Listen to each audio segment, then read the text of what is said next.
After 2,000 minutes, 80 goals and 28 wins, the sport's two biggest rivals get one shot at the title. Oh, that is brilliant! The Premier's plate, an Asian Champions League place, but more importantly, bragging rights are all on the line. As if Sydney versus Melbourne needed any more spice. It's kicked off here at Aussie Stadium. The A-League's minor premiers will be crowned this evening. On Valentine's Day, who will be left heartbroken? Oh, that's a cracking goal by Melbourne. Unbelievable start for Sydney FC. Yes, the first major piece of silverware is about to be decided. The top two may be sorted, the playoff picture complete, but there's still one burning issue to be resolved. Who is the top team in the country? A place in Asia beckons too, but it's the rivalry between these two that is poised to light up the A-League on a dark, dank day in the harbour city. Sky blue versus dark blue. Let's check out who's wearing the jumpers. Well, as for Sydney FC, Vytoslav Levitska has the luxury of naming an unchanged side once again. In fact, the only switch sees Brendan Gann replace the injured Ryan Grant on the bench. John Aloisi has finally hit form. He has 3 goals in his last 3 games. But will he be here in a sky blue jersey next year? Ditto Karol Kissel, who's put the pressure on the club over a new contract this week, saying he's preparing for a return back to Europe if a new deal isn't forthcoming. Ernie Merrick has made one change for Melbourne. Nick Merger gets a start after an impressive cameo off the bench against the Fury. Matthew Kemp is the absentee with that season-ending knee injury.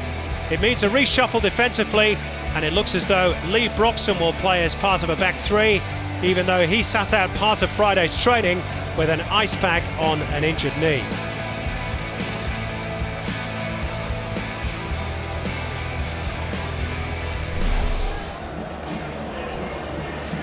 So here we go, 134 games played, 346 goals scored, just one game and one puzzle to be resolved. Who will claim the Premiership for Season 5 and with it a spot in Asia? Sydney, the best home record and the tightest defence, up against Melbourne, the best away record and the most prolific attack. Sydney Football Stadium with its biggest crowd of the season, its winner-take-all, and kick-off in the harbour city is coming right up.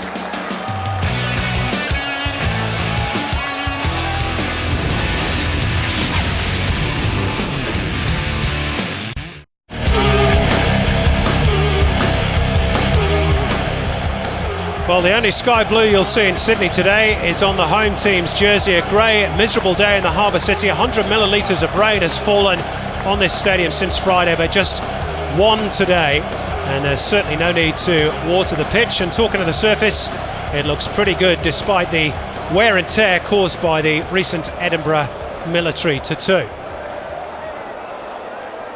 Check on the 2 replacement benches for Sydney FC. Ivan Nichevsky, the reserve keeper. Alongside him, Brendan Gann, Chris Payne and Hayden Fox. And for the visitors, the reserve stopper is Glenn Moss. And alongside him, Surat Suka, the Thai international, the young defender Matthew Foschini and the young striker Nathan Alassi. Big game demands the most experienced referee in the competition. That is Matthew Breeze, his 96th A-League game today. His assistants, Alex Glasgow and Murray Wilson.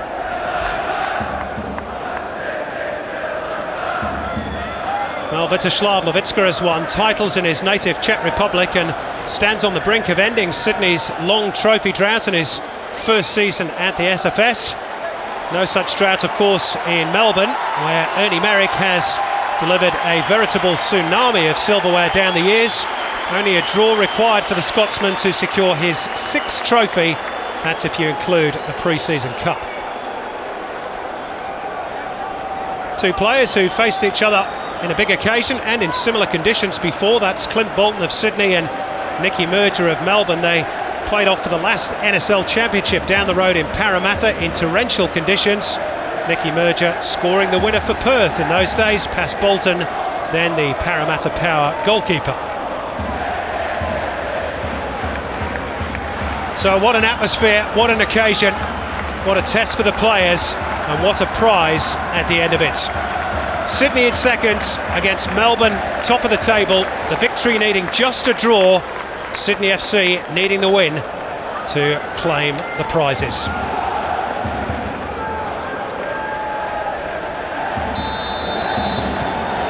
And away we go for the final and most important game of the regular season. Melbourne in predominantly white, Sydney in their traditional sky blue, and this should be a very, very tasty encounter, Andy Harper. Well, thank goodness kickoff's arrived. Well, there's a chance here early for Melbourne. Robbie Cruz in behind the Sydney backline, and Clint Bolton forced to come out and narrow the angle. He couldn't wait much longer, and just in time, Matthew Breeze gets things going, and no sooner does he do that than Robbie Cruz punches the Sydney defence, and it's an early test. Sydney's weakest part all season has been defending from set pieces. Well, it's about to be put to the test. Melbourne with the first chance of the game, perhaps.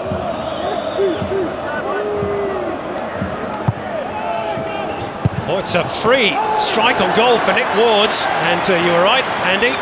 Sydney's weakness perhaps exposing itself again in the early moments. That won't do the Sydney team's confidence any good whatsoever. They know they're frail there. The statistics show it. And just a minute gone, the first salvo fired by Melbourne victory. The two best teams in the competition, best for and against, the most points accumulated, everything to play for here at the football stadium. It is undoubtedly the fixture that the neutrals and of course the two sets of supporters wanted to round off the regular season. Here's Bjorn driving from long range into the Melbourne fans behind that goal, of which there are quite a few. Well, perhaps he caught Mitch Langerak a little unawares there, Bjorn, because he had a lot more room with which to advance the football, but he took the earlier option, and at first glance this looked like it had plenty of dip. He's due a goal because he's gotten himself into plenty of scoring positions this season. Has Bjorn. Well, the adrenaline pumping in the stands, and you can feel it's transmitting itself to the players on the park. I haven't seen the SFS this full for a Sydney FC game in quite some time, Hobbs. Now the Cove is almost splitting at the seams. There's a few seats still available, but it is the best gathering of the Cove faithful for quite some time. And at the other end of the ground, the Randwick end of the football stadium, the Melbourne victory fans are showing the rest of the competition just what support is about. What a travelling show they're putting on. Yeah, mistake by the Melbourne backline. Alex Brosk, bit of a heavy touch, and that just allowed Adrian Leyer enough time. Both teams perhaps a little fragile. Certainly Melbourne missing, of course, Kevin Muscat at the back, and as you alluded to, Harps, Sydney, those set pieces. There could be some goals today, perhaps. Well, it's not typically a high-scoring affair between these two teams. There's always plenty of tension. We just don't often get the goals to go with it. But given the cracks that are in both lineups for different reasons, today could be the day. Well, that was a very telling interception from Adrian Leyer. Wonderful player. Wonderful opportunity for him to grow into the space vacated by his captain's suspension.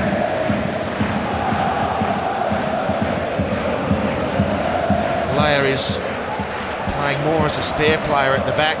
Roddy Vargas, the two of them sharing. Alex Brosk, Vargas more with a tagging job on Alex Brosk.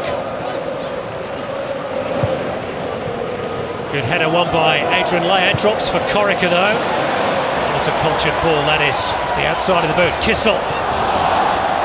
Beautifully done though by Tommy Pondelyak, who brings it clear for Melbourne, and the counter is on. Out to the ever dangerous Carlos Hernandez. Space for Cruz on the edge of the box, but his touch just showed enough of it to Simon Colosimo. And in the end, that was good defending from Colosimo to make sure that Robbie Cruz was under intense pressure as soon as the ball arrived. You can't afford to let him settle on the ball. It was a good piece of defending from Tommy Pondelyak, who, as that last action showed, is matching up against Karel Cassel.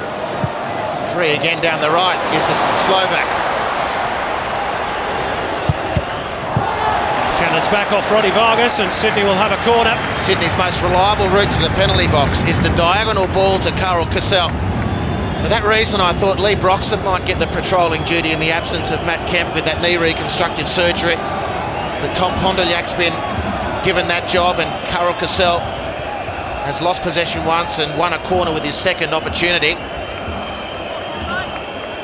Sydney not attacking the cove in this first 45. Cassell's delivery. Good header clear by Nicky Murger, I think it was. No foul on Robbie Cruz.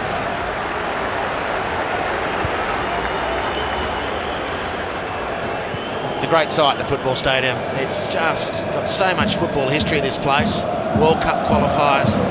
And to see the club fans out in force again for the home team. Aloisi.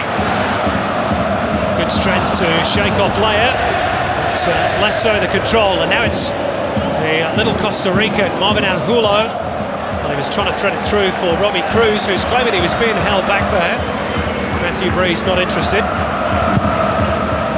And plenty of talk about why Sydney FC doesn't average higher crowds. Well, I'm not going to buy into that argument at the moment. Let's just enjoy what's on offer here.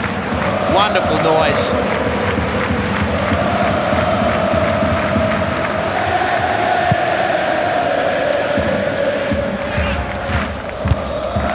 Well, I do like a big occasion in the Harbour City. Sydney average just 12,000 this year. It's a lot more than that here today. I think somebody coined the phrase theatre goers, but it's great to see them.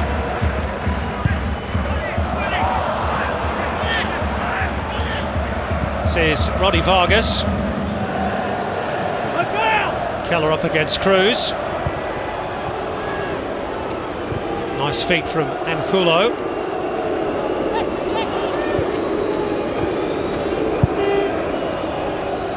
Murger waiting. Let it bounce for Wards. Murger again, trying to get it on his favoured left boot. Sydney sturdy in the tackle. And that's terrifically well kept in by Nicky Wards. Shame about the cross. Wasn't it? Because he set it up beautifully with real commitment. But so many fascinating points in the matchups. We talk about Nick Murger, whose time at the Central Coast Mariners on balance has been forgettable. As Laurie McKinnon said on Fox Sports FC during the week, he's had an injury-free run for the last 2 months or so, and he's delivered enough form to tempt Melbourne victory. And he brings the sort of muscularity that they've lost with the absence of Danny Allsop.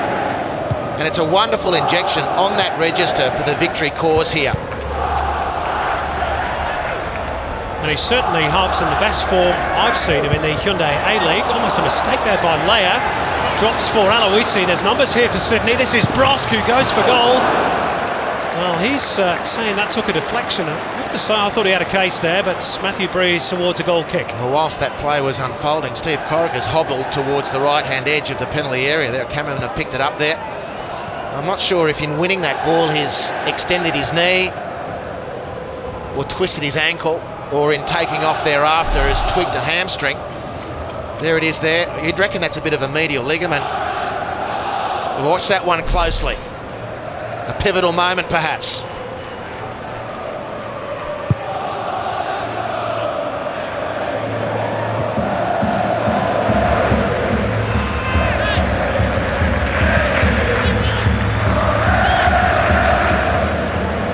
Good into play by Melbourne. The other end, Nicky Wards. Right, one challenge. Gets the ball back, Nicky Wards!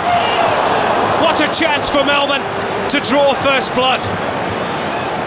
Well, as with his last effort, all the good lead-up work done with a lack of composure. He's butchered it here, Nick Ward. There is absolutely no other way to dress this up other than it's a piece of meat on the butcher's block, and the cleaver's gone right through it. What an opportunity for Melbourne. Corica down, receiving attention. Not good signs for Sydney. Well, that would be a huge blow if Corica were unable to continue, not only for this game, but if it is a knee problem, suppose he'd be in danger of missing the finals as well. He's receiving some attention from Stan Ivancic. This is how he did it again. Well, there's that extension. Just there we go on that medial ligament. Straight away. I wouldn't say he's long for this match. Steve Corica. Stan Ivancic is going to have to work miracles on the sideline. It's not the sort of thing that can be fixed in 5 minutes of physio.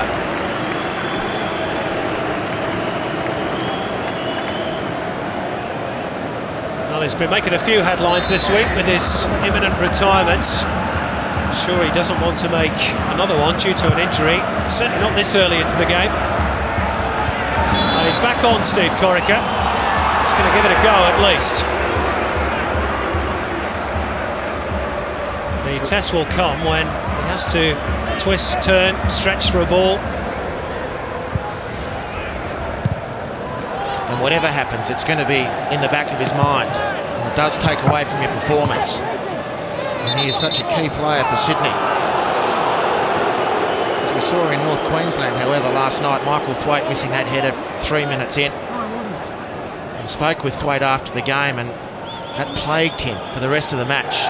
Nick Ward must overcome a similar hurdle with that great chance miss just now. Here's Hernandez trying to set up another opportunity for Melbourne. It's good tidying up work by Carol Kissel.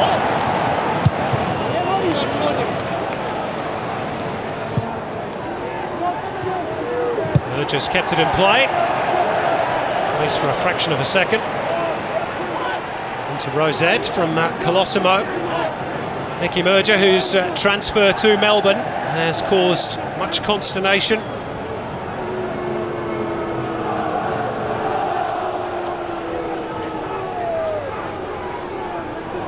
Lost a grand final here, of course, with the Central Coast Mariners.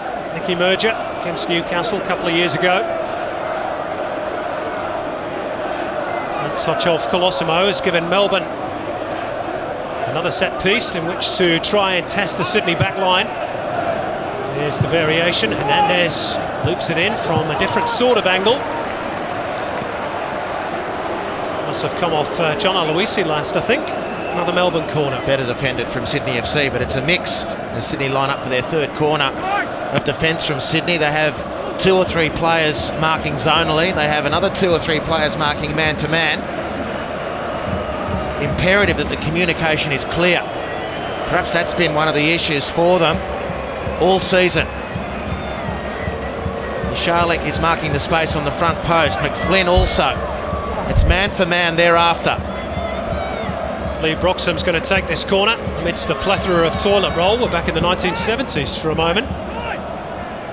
It's well worked by Melbourne. Too much on the cross though by the aforementioned Broxham. Yeah, not the required touch from Lee Broxham. And he had a perfect angle just to clip the ball into the danger area.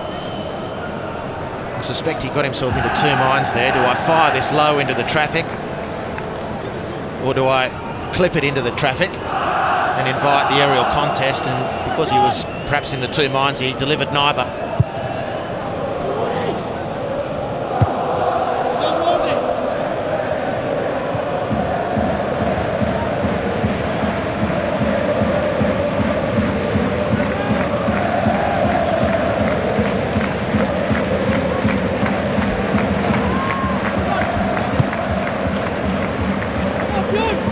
Touch off Adrian Leia, still wearing the skipper's armband, of course, with Kevin Muscadette suspended.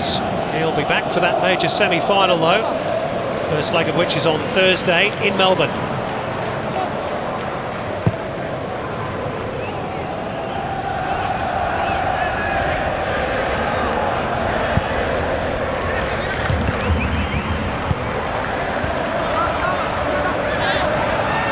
Stewie Michalik.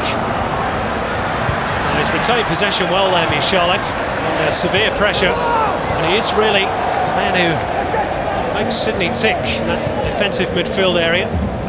Well, he does need to be targeted, and that effort from Carlos Hernandez would suggest that the instruction from Merrick is to make sure Michalik can't settle in possession. Now Bjorn is in space on the left. He's found superbly by Michalik. Oh dear, what a shame for Sydney. That's why Michalik needs to be closed down, because he spread that first time Bjorn let the team down with poor technique, but Stu Michalik, as he grows into the game, can have a real say on the outcome. Hernandez, the closest Melbourne player to Michalik for the most part. 884 completed passes this season, Stewie Michalik. Only Jason Kalina has more, as Alex Brosk again berates Matthew Breeze for what he believes should have been a free kick. You always cop it when you're the man in the middle, don't you?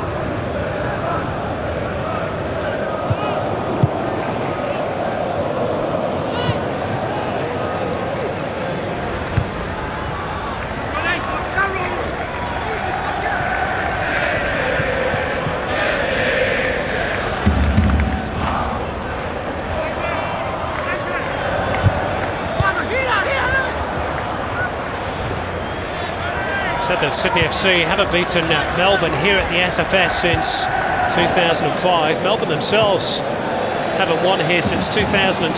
A lot of the games between the two have been draws. Here comes Sydney again. Chance for Alex Brosk. It was an awkward angle. Broxham may have got a touch on it too.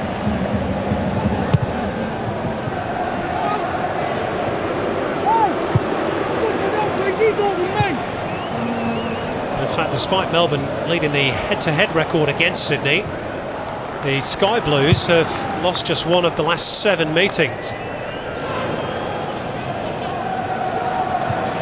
Good hold of play by Aloisi. Looks to be in good touch this afternoon. John Aloisi. Flynn's cross, out comes Slangerak. Down goes Bross. Play on, says Matthew Breeze. The goalkeeper out of position. Boos from the home fans. And Brebner clears.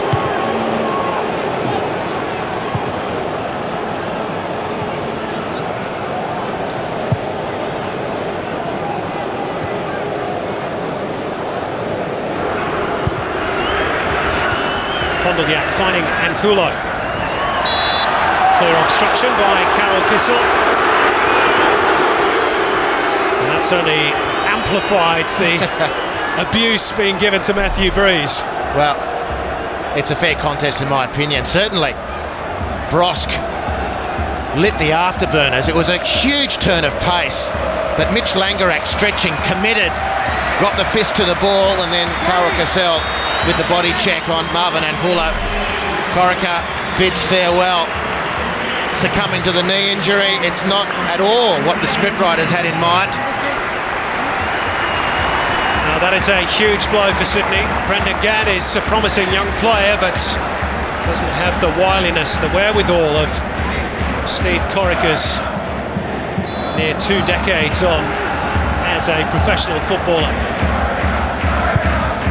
Here's the free kick for Melbourne, taken by Broxham again. Flynn was there.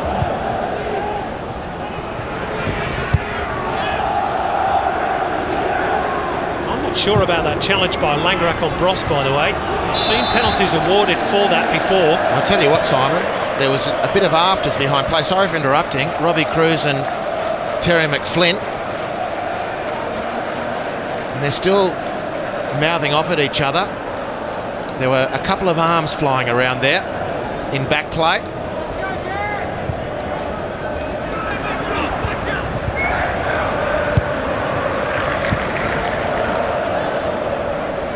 It's well intercepted by Vargas. Steve Corica, we're told, by the way, has got a hamstring injury. Now Robbie Cruz gets the benefit of the bounce. He's in behind here. Cruz tried to place it, and brilliant last gasp defending by Simon Colosimo saves Sydney. Well, what about Colosimo? Hasn't he had a stellar season for Sydney FC? Whether or not he's with the club next year remains a point of conjecture. But Cruz skipping past Bjorn and then inside Stephen Keller. But he couldn't beat the third Sydney defender, and that's Colosimo. And that's been a common refrain this season. He's been excellent. That's 2 or 3 times, though, that Melbourne have breached the Sydney backline. Only late interventions saving Sydney's bacon.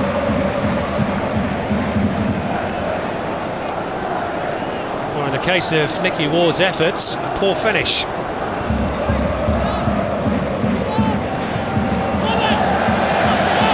Oh, the better chances have come for Melbourne, that's for sure. The most lethal team in the competition haven't brought their shooting boots so far.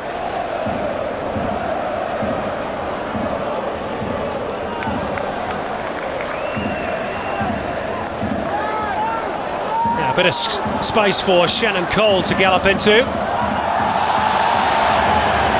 That will be a free kick for Sydney. A few ironic cheers from the home faithful. And that was nice work from Shannon Cole. Sydney look good when their fullbacks are pushing up high. On that occasion it was Shannon Cole with a nice little piece of trickery to drag Marvin Angulo into the contest. Beautiful work, really, to win the free kick.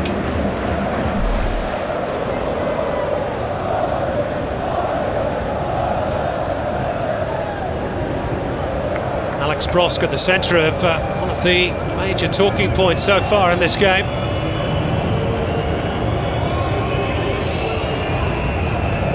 Steve Corica already dispatched to the bench with an injury. What can Sydney produce from this?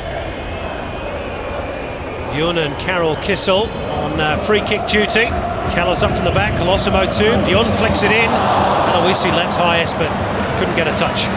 It was tempting, wasn't it, for Aloisi, and then it was Colosimo who was ghosting in on the back post, unmarked it should be said, but too much curl on the free kick.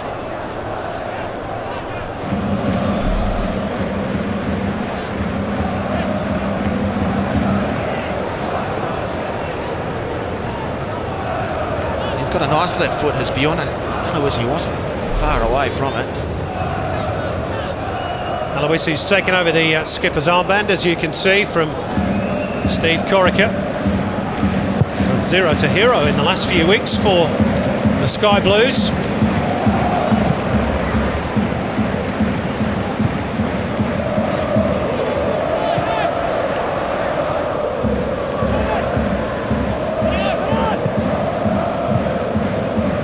Approaching the midway point of the first half, it's a game that's been compelling without ever really hitting top gear as yet. Offside against McMurger. I think he knew it too.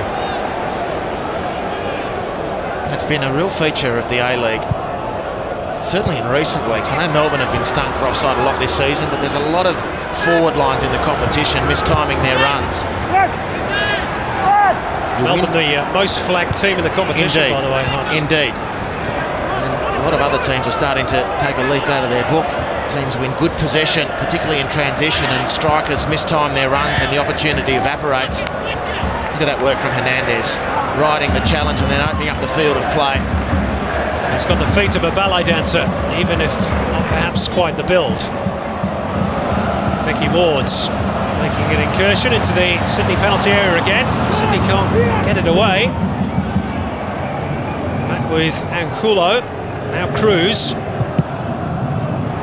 Mickey Ward has found some good spaces, hasn't he, in this opening 23 minutes?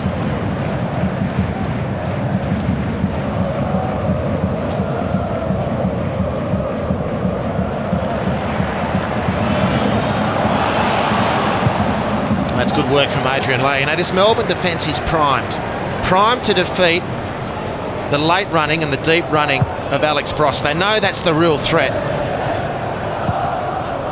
Bjorn looking for Aloisi. So Adrian Layer is just giving himself that extra 2 or 3 yards. Kissel tries for goal. Well, I think Mitch Langerack had it well covered. A decent effort nonetheless. I agree with you. He's looked sharp, Langerack, on balance, but Carol Cassell, nice turn inside, and the shot was a good option.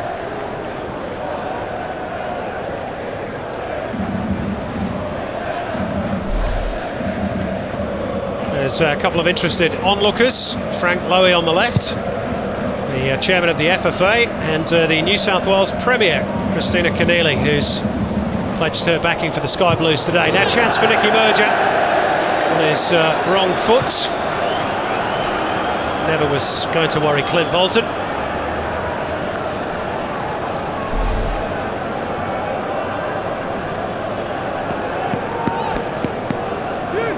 Row C of the Cove.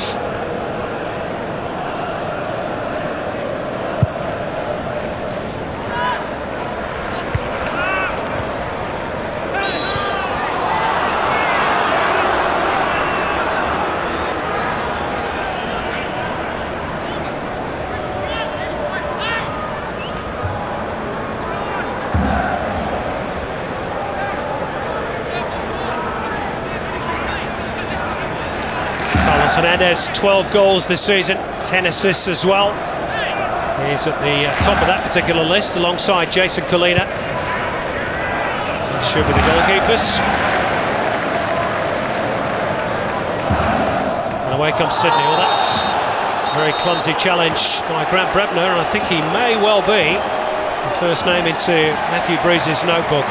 Yeah, can have no complaints. Carol Cassell, with the substitution of Steve Corica, has moved into Corica's role in the central position. Brendan Gann's come out onto the right-hand side, which is an interesting choice from Lavichka. Clearly going for the ball there was Grant Brebner, but clearly also hedging his bets. A yellow card, a fair outcome.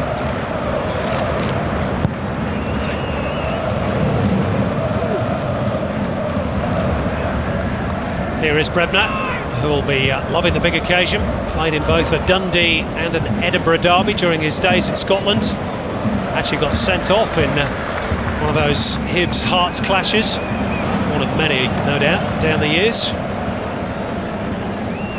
Commentated one of those games once. Gee, it's a passionate derby, that one. We'll have another Hearts clash next year. That's true.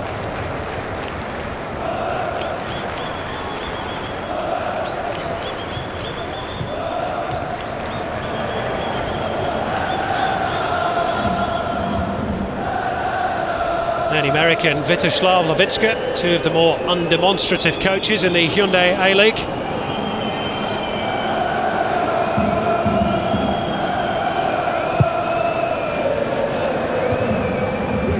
The thinking man's coach. I think you could probably label both of them. There's another offside.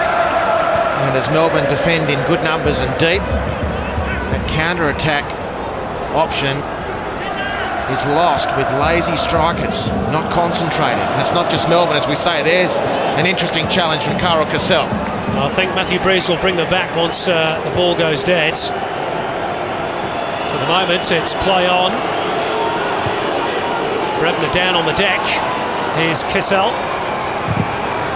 Takes a heavy deflection. That will be a Sydney corner. And now Matthew Breeze will issue a yellow card for Carol Cassell. That's good refereeing, in my opinion. Yep. No disagreement with that whatsoever. Let the play roll on. Give out a yellow card any time, but opportunities to attack goals and entertain fans aren't so readily available. And as with Brebner's yellow card, Carol Cassell did go for the ball. Perhaps a little bit of a get square there as well, because it was Brebner on Cassell that got Brebner the yellow card.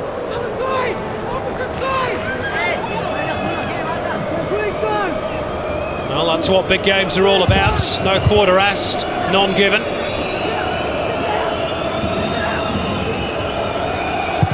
Possible chance for Sydney here. And Aloisi, well, I think he got a touch on it. Maybe came off a Melbourne head as well, because it's another corner for Sydney. Proving a real handful at the moment, John Aloisi.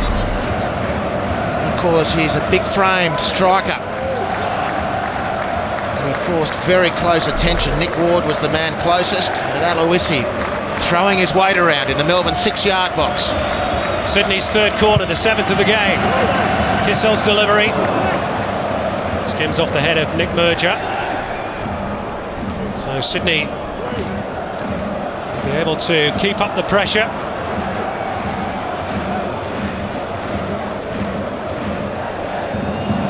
Bjorn shaping for the long throw. Rather more angles. Come out for Cassell. It squirts away in the direction of Mitch Langerak.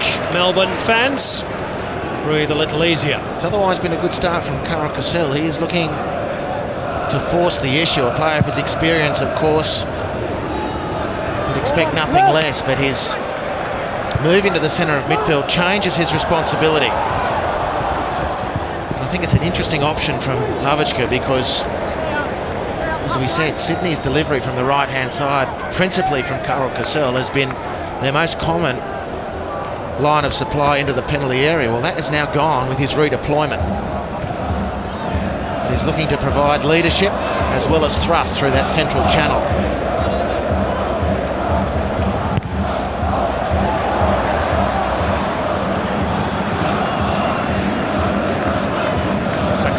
back to his goalkeeper by Lee Broxham.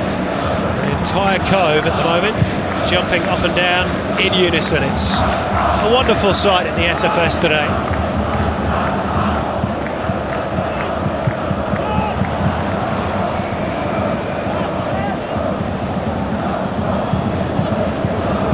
Glanced on by Merger.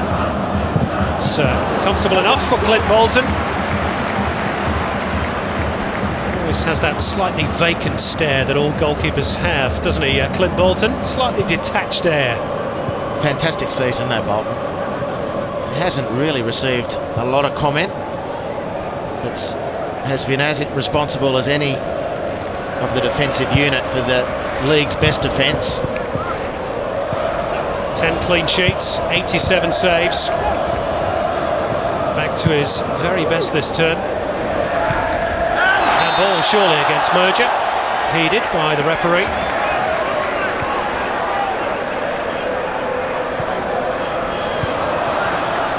Just over half an hour played, Harps. Who's ahead in terms of points? Well, the game actually is going exactly as many would have expected.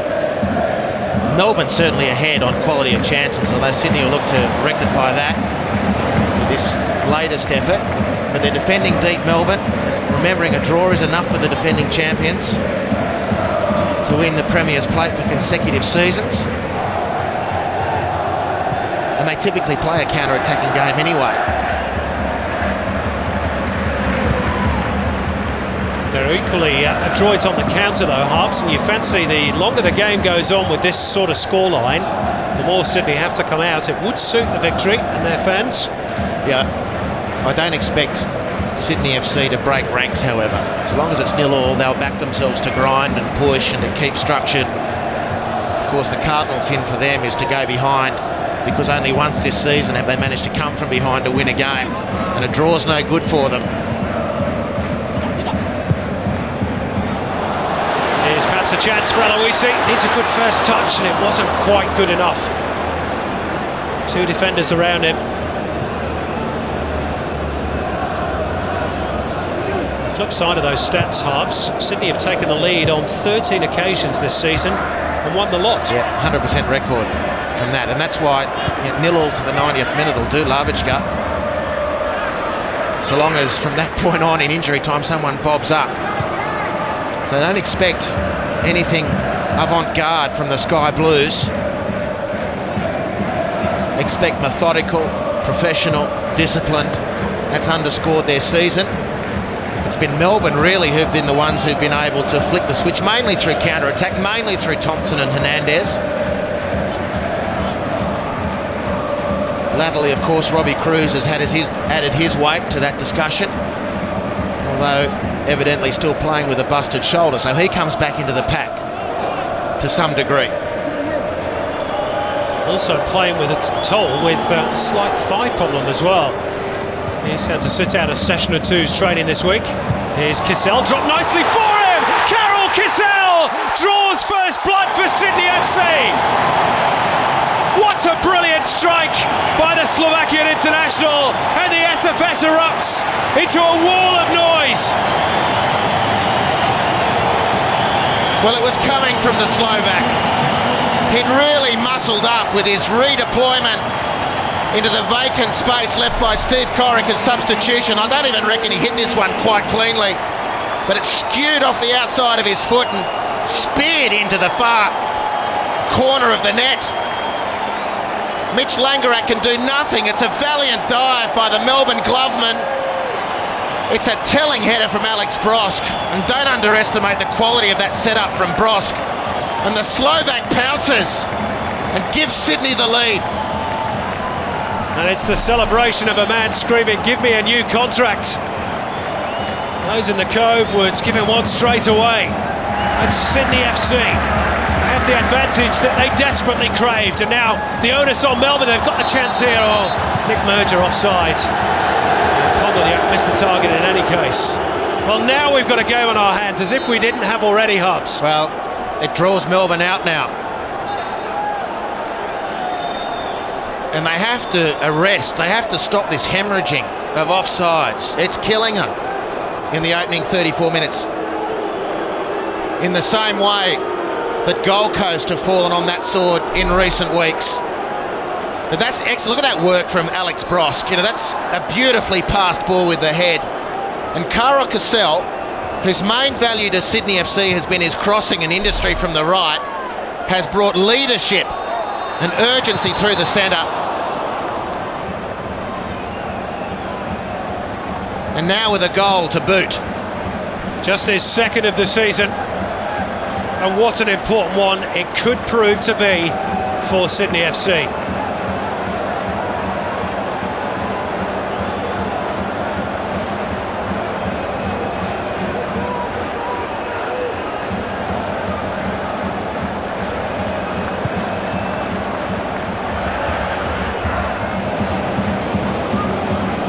What have Melbourne got in response? This is Brebner.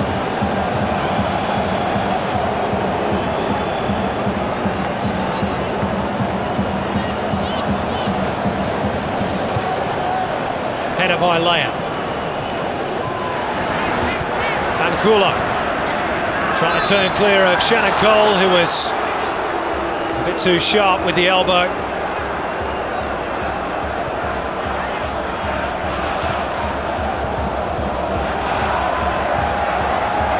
Hernandez. Melbourne need their star turn to fire them up. And he's being forced back towards his own goal by Brendan Gann. Good strong work by the substitute, although he's been issued with a bit of a verbal warning by Matthew Breeze. And that's assault turns to naught for the victory.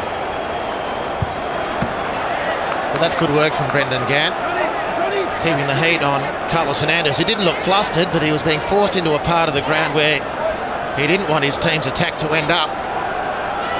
No need for panic stations from Melbourne. But the first thing they need to do is make sure that Sydney's defence, when it's pushing up so quickly, doesn't catch Nick Merger, mostly dawdling in offside positions. There they go again, Sydney pressing high. You know, this is tailor-made for a run out of midfield. Keep your eye on Angulo or Tom Pondylak from this point to get into that space behind it.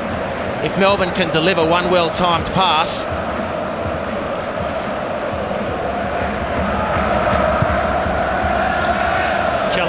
Hangs one up, looking for Aloisi.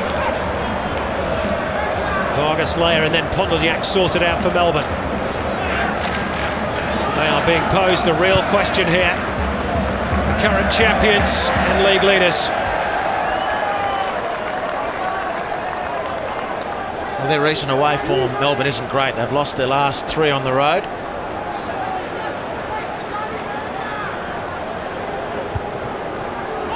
They're going to have to turn around recent history. Brebner, good ball to pick out Merger. Here's Charlie, quick to cover. Too slow McFlynn, too heavy Nick Ward.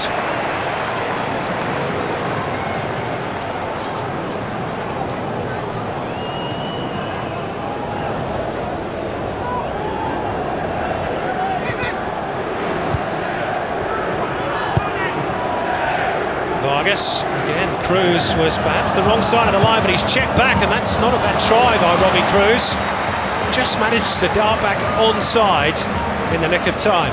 Well, it's not a bad effort. It's certainly a good opening forged by Cruz, but well, the but is he had more time to take the ball closer and to commit Clint Bolton.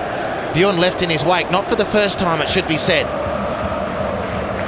Look at that space he had really to set up the situation. The shot was a crisp one as it was.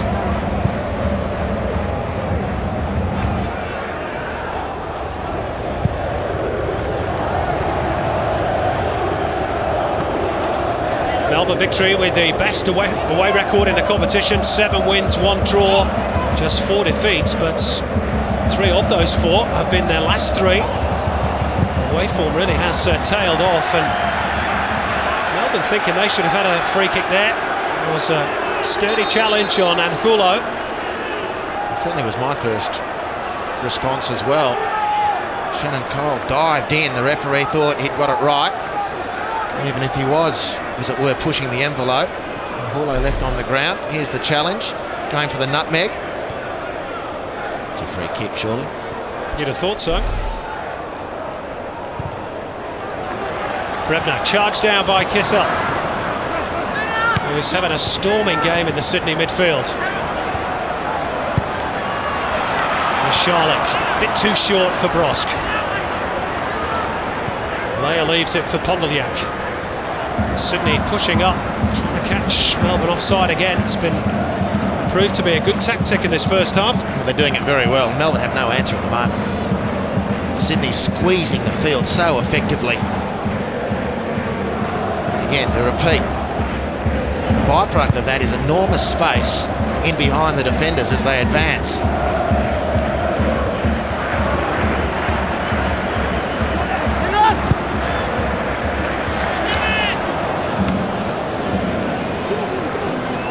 I don't think that was a shot from Stephen Keller. We saw one like it from Wayne Straw yesterday, but they had a bit more intent than that.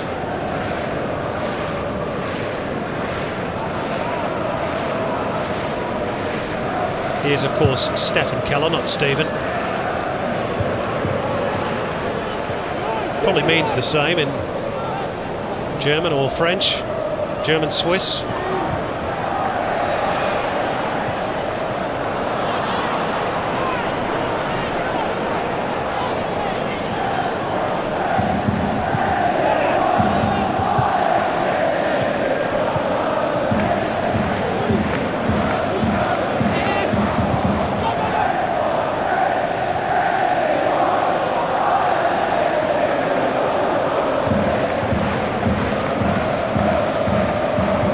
Flynn never makes too many headlines, but goes about his business in quiet, effective manner. Very much part of the furniture here at the SFS. Ward slides it through, looking for Hernandez, and Colosimo again, just stretching out a long leg. Well, it's a tasty looking ball from Nick Ward, wasn't it? And again, good work, great interception from Colosimo. This is a good period for Melbourne. They haven't had so much settled possession in Sydney's half, all half. Can they set the Sky Blues up? Well, not with play like that.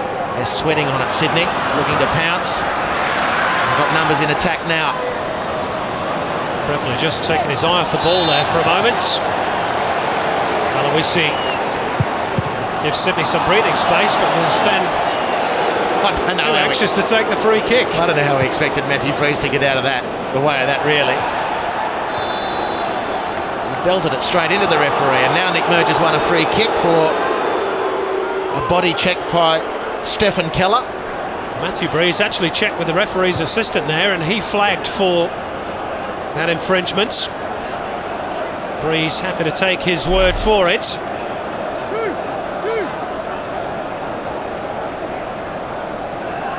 There was the shirt pull from Stephen Keller, which did the Swiss in. Merger looking to break that offside trap. Got himself into an onside position, and then on the advantage side of Stephen Keller, and the Swiss knew it. Now, this set piece is a fair way out, but that won't deter Carlos Hernandez. Instead he chips it in, headed by Leia. Away to safety by Shannon Cole. Retrieved by Broxham.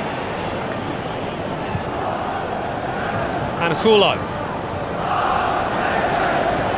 who's been kept fairly quiet so far. Good feet though by the Costa Rican. Took a deflection that off New Charlotte, I think. Yeah, and Hulo's really growing into his role with Melbourne. He's got a very tight turning circle, beautiful touch, and a nice swerve of the hips when he needs to as well. Came off Aloisi, by the way, not New Charlotte. My mistake.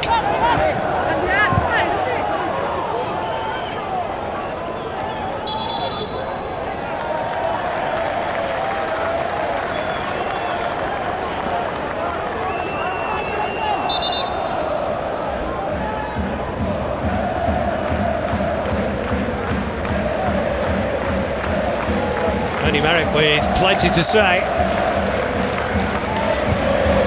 Get the chance to talk for a full 15 minutes very shortly. It's when coaches earn their corn.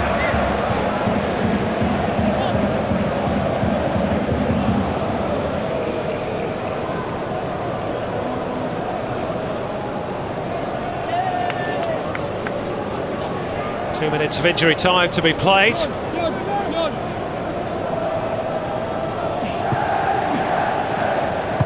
You'd imagine if the scoreline stays the same, you'll be very satisfied. Sydney FC dressing room, not just because of the scoreline either. They blunted the most potent attack in the Hyundai A-League for 45 minutes and more.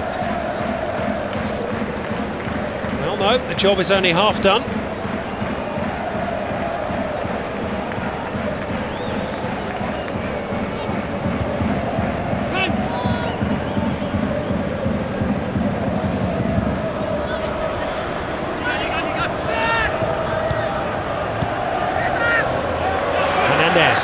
Being hassled and harried by Stuart Yashalik. Brebner picking out Cruz.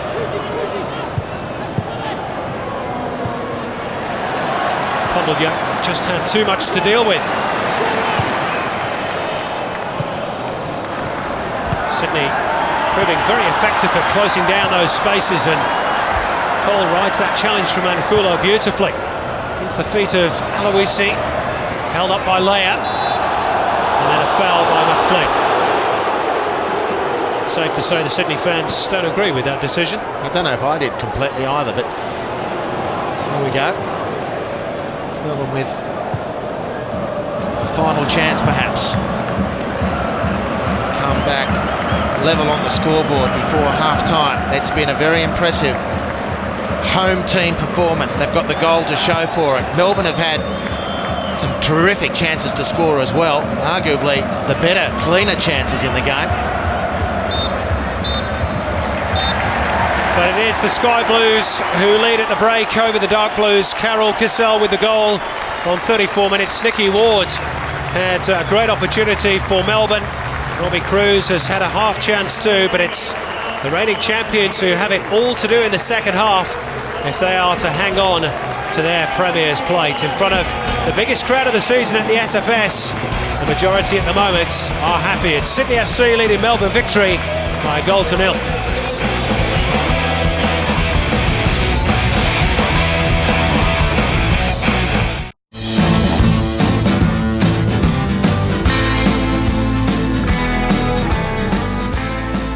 Well, Sydney FC have lost Steve Corica to an injury in the first half, and Roddy Vargas is having some work done for something he picked up in the first period for Melbourne victory. They trail Sydney FC by the only goal at the interval in this end-of-season decider. Carol Kissel, the man on target. It's been very tight, been very tense, and I'm sure we've not seen the end of the goal scoring as yet. The half-time stats, Melbourne just shading things in terms of possession. Likewise, the stat that records time in opposition half. They've won the corner count too, just. There have been 4 offsides. That's been one of Melbourne's problems in the first 45 minutes. 11 fouls and 2 yellows issued by referee Matthew Breeze. The first half highlights Andy Harper, and well, we thought it was going to be a tight, tense game full of adrenaline, and the first chance wasn't long in arriving. We didn't have to wait long. Inside 60 seconds, Robbie Cruz breaching Sydney's left side defence, and that was a bit of a pattern that would develop through the first half. Bjorn caught out beaten on a couple of occasions through the first 45 by Robbie Cruz, and Melbourne, as the highlights will show, had probably the best chances to score. It was Bjorn, though, 2 minutes in, who really let rip with a right foot. He is a natural right-footer, despite the fact that he plays at left full-back for Sydney, and he can't be far away from a goal because he's hammered away most of the season for no reward. Nick Ward on 9 minutes. This is a brilliant chance, really and truly. And it's good work in the lead-up as well. Sydney flailing in defence, and a 1-2 on the edge of the box. Nick Ward with everything to hit, and he misses everything instead. And that was a telling moment for Victory, whose early pressure really should have gone rewarded, because they did have the best sights of goal, and Sydney's defence was too easily sidestepped by the 1-2. Well, Alex Brosk, he's a key figure for Sydney, probably hasn't shone as one might have expected. Certainly perhaps the Sydney need him to. But this was a moment where he forced some real bravery and commitment from Mitch Langerak. In my mind, no doubt the goalkeeper got to the ball before Alex Brosk was collided with. 19 minutes in, Robbie Cruz again down Sydney's left-hand side. Gets through to Bjorn, steps inside of Stephen Keller. He's not the first A-League player to come aground care of Simon Colosimo's excellent defensive work. Look at this from the Socceroo. Timed, clean, stretched, Sydney safe. Carl Cassell on 24 minutes. And Steve Corica had been substituted at this point, and Carl Cassell had moved from his right midfield position into the space Corica left. And it was a really telling change from Vidislav Lavička. The Slovak international showed real leadership, and he's got the goal that separates the teams on half-time. It's been a wonderful half from the Slovak, perhaps playing for a contract, certainly saying in the press that he hasn't even had discussions with the club at this point about his future, but he's set up brilliantly there by Brosk. It's a wonderful header, and Mitch Langerak has done it as athletically well as he can to save that. But Carl Cassell's outside of the right foot has done the business for the home team. It's spectacular. It brought a huge cheer from the gathered throng here, and they're in good numbers at the Sydney Football Stadium, and that's the moment that separates the teams. And Melbourne had one final chance on 39 minutes. Again down the left-hand side. Again Robbie Cruz beats Bjorn. But again Robbie Cruz can't beat Clint Bolton. And you just fancy that having won that space, and it was a nicely hit shot, to control and take the ball and force Clint Bolton into a decision, in hindsight might have been a better option for Robbie Cruz. The half-time attack stats: Sydney have had 5 shots on goal, Melbourne victory 7, and 4 of those have been on target for the visitors, and 3 have been from inside the box. But we haven't seen too much yet of Hernandez and Angulo. Maybe we will in the second half. Now, a reminder of the Hyundai A-League Highlights Show, which features all the games for the final round of the regular season. That's on tomorrow night at 7 o'clock Eastern on Fox Sports 1 and Fox Sports 1 HD.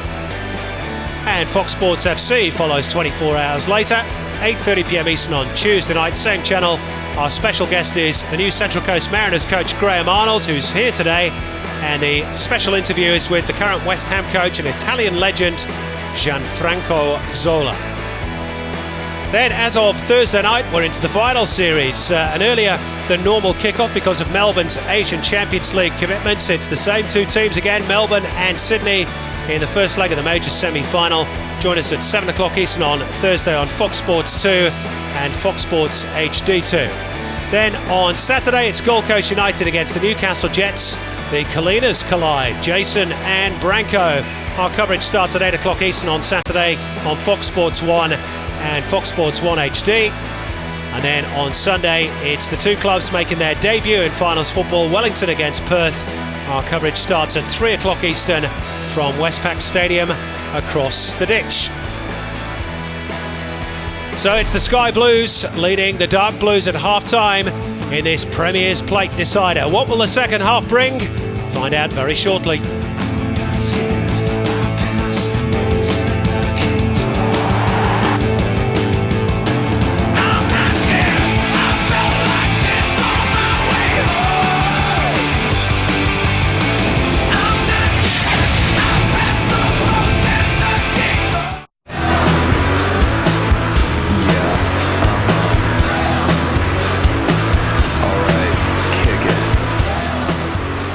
Well, Melbourne victory minus, of course, Archie Thompson today and Kevin Muscat. Robbie Cruz has done his best to try and pierce the Sydney backline, but he's not had any joy in the first 45, and it's the Sky Blues that lead at the interval by 1-0. Graham Arnold looking on, the new coach of the Central Coast Mariners. There's quite a few famous faces in the crowd. There's the man he's going to replace next season, Laurie McKenna.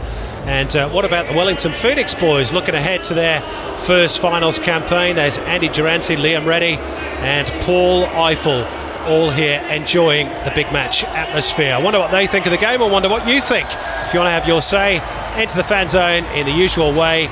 We'll read a few of your comments out in the post-game show. Let's get some thoughts now from our touchline reporter, Lara Pitt. Lara.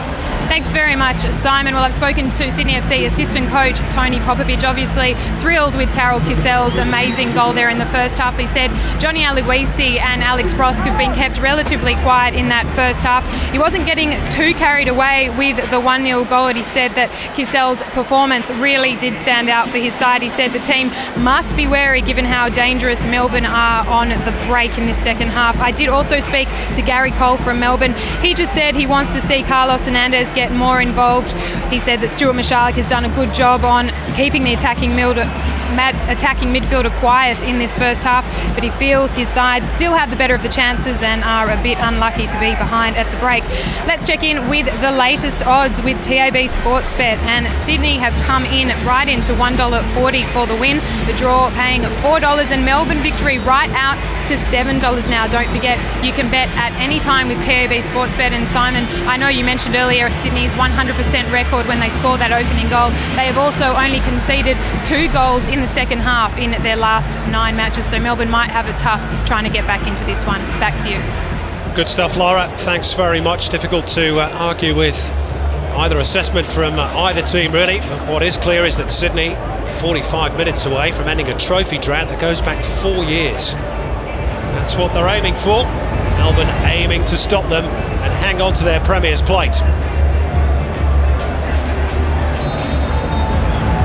So it's the Sky Blues who get us back underway, and the dark clouds that have been threatening rain all day have moved further away. It's almost a pleasant day. Certainly will be for Sydney FC if they hang on and give Vitoslav Levitska a trophy in his first season at the SFS. What the Melbourne victory have in response? This is Angulo going forwards in the early moments of the second period, but Keller is there and Sydney should sort it out. Andy Harper.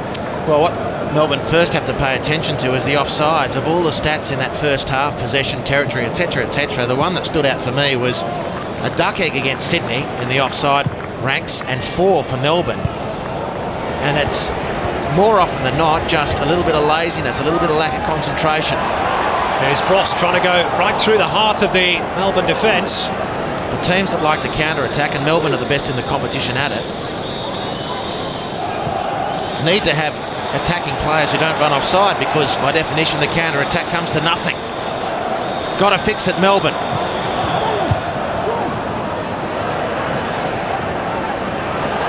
That's well won in midfield by Brendan Gann. On as that early substitute for Steve Corica. Cole with the cross. Vargas partly clear. Picked up by Kissel. Scorer of the game's only goal, Terry McFlynn. Sydney looking to try and put the game to bed in the early stages of the second period. They'll need better deliveries than that, though. They'll just need to be more fussy. I mean, that was a really narrow angle for Terry McFlynn. There was no compulsion on him to cross. Sydney's attacking options were marked up man for man. Really, that was a defender's opportunity or a clean take from a goalkeeper, which is what eventuated. McFlynn, or anyone in that position for Sydney, just need to be a bit more stingy with possession, build pressure. Which is what Melbourne are attempting to do here through Tom Pondoliak. It's a good clean tackle by Kissel. That less so from Broxham on Aloisi. It looks as though Matthew Breeze is going to brandish the yellow card for that. Broxham doesn't want to know. He was trying to make a quick getaway from the crime scene, isn't he? He'd already been collared. It's his 7th yellow card of the season, Lee Broxham. You need 8 to miss one of the finals games, though, so unless he gets a red, he'll be okay. And that is a fair yellow card, but easy to say from here, just question the judgment of Lee Broxham. Deep in Sydney's territory, he would have had to have backed himself in a foot race against John Aloisi if Aloisi had managed to turn away. It was a needless free kick, never mind yellow card.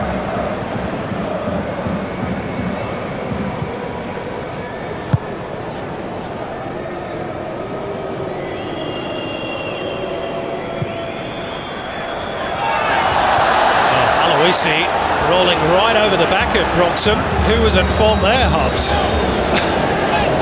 Aloisi said it certainly wasn't me. Well, Broxham's case, which is supported by the referee, is he got front position and was playing a game of overs and unders.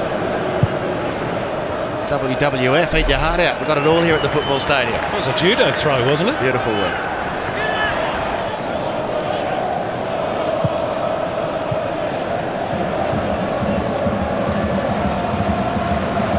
Can't quite get there. He's been kept on the periphery of this game by a very busy Sydney midfield. Aloisi striding forward, it's opened up for him. Aloisi! Is that the goal that clinches the Premier's plate for Sydney? What a goal by Aloisi! 0 to hero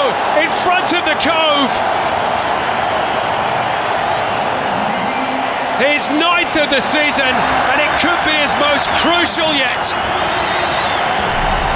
Well, it's hero plus. John Aloisi. It smacked of Australia v Japan at Kaiserslautern as he bared in towards goal and let the left foot rip. Lee Broxham in his wake. The passing askew from Melbourne Victory, and Aloisi showing the cleanest pair of heels we've seen for quite some time, but we've seen that left foot deliver plenty of times. Nice turn, good direct run. Brendan Gann and Alex Brosk in support off screen. He doesn't need either of them. Well, the marquee man paying back big on his investments. You have to say, Ernie Merrick will question his team's defending. They backed off and eventually almost invited him to shoot, but that's to take nothing away from John Aloisi. A super strike. And Sydney with the 2-goal cushion.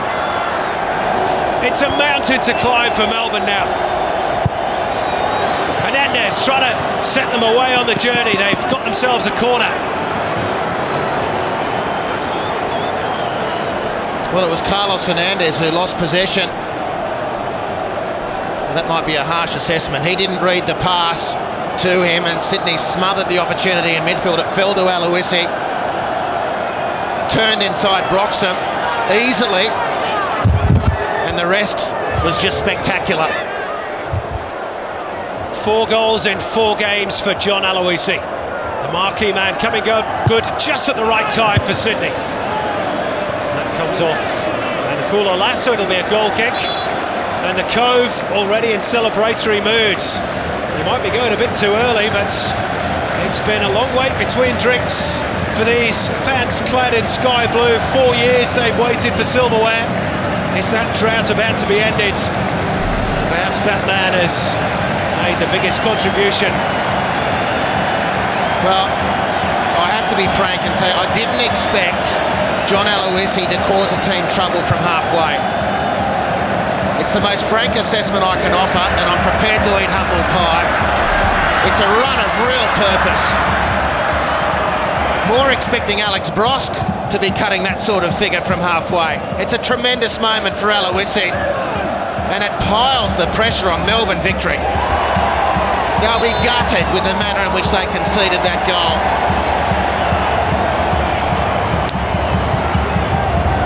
Confirmation it's 9 for the season for John Aloisi. Sydney FC have never had a man hit double figures during the A-League era, so one more and he'll endear himself even more to the Cove. That's the end to which Sydney are attacking, and isn't it a wonderful sight? Unless you're a Melbourne fan, of course.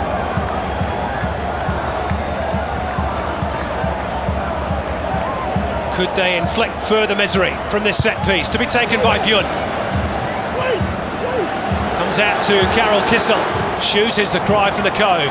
Cole in support. Brosk. Good first touch. Sydney retaining possession of the ball. Now they've got to scamper back quickly. Cruz in possession. Don't write Melbourne off just yet. They are the champions. They need to show some champion resolve. Kolboniak dispossessed. That'll be Bolton's. Well, Sydney, as they've done all season, retreating in good numbers. This is a very fit team, and they work as a unit up and down the field so effectively. And this healthy contingent of Melbourne fans, they're a little crestfallen at the moment. More than a little crestfallen. But I'm with you, Simon. There's still plenty of time when you've got the firepower of Hernandez in particular. You can't write them off, but they've got to click into gear. Quick smart.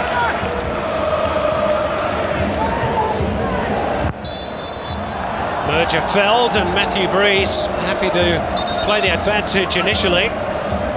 Now the fourth official has just come running onto the park to offer Matthew Breeze a change of boots.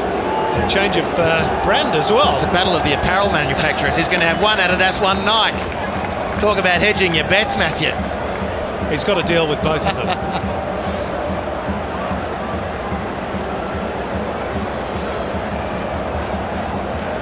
seen plenty of things over the years, but I have to concede I haven't quite seen this. Very experienced referee waiting till the 54th minute of the match to decide his footwear's not right. But isn't that a sight for sore eyes? Harps, 25,407.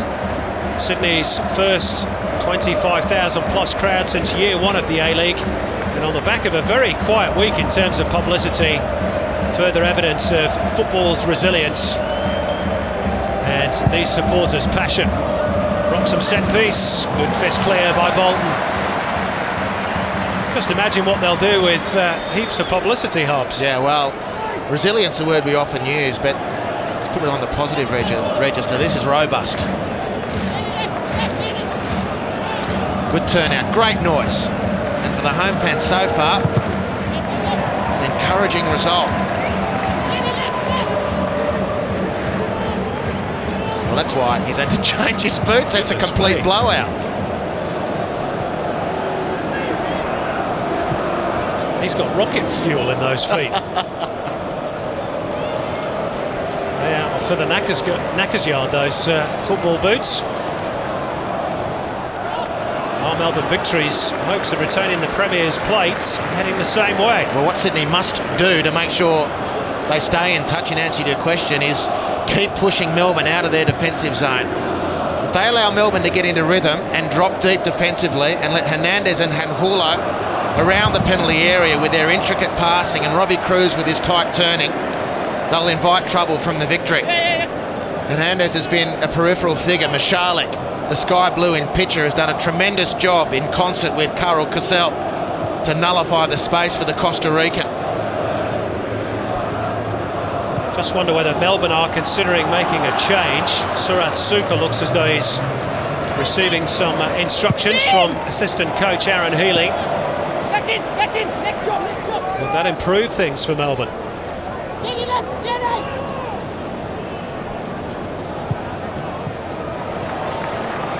That pass from Hernandez, indicative of the paucity of his contribution.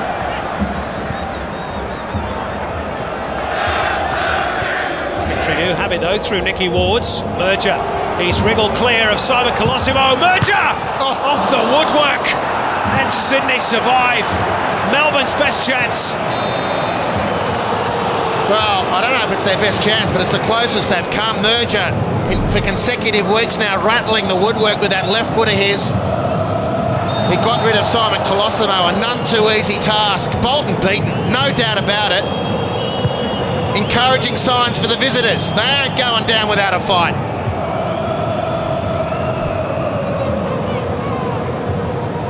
Well, one of the few times he's managed to get clear of Simon Colosimo, there might have been a bit of a case for tugging at the jersey there as well, had Merger decided to go down, but he knew that the chance was opening up ahead of him.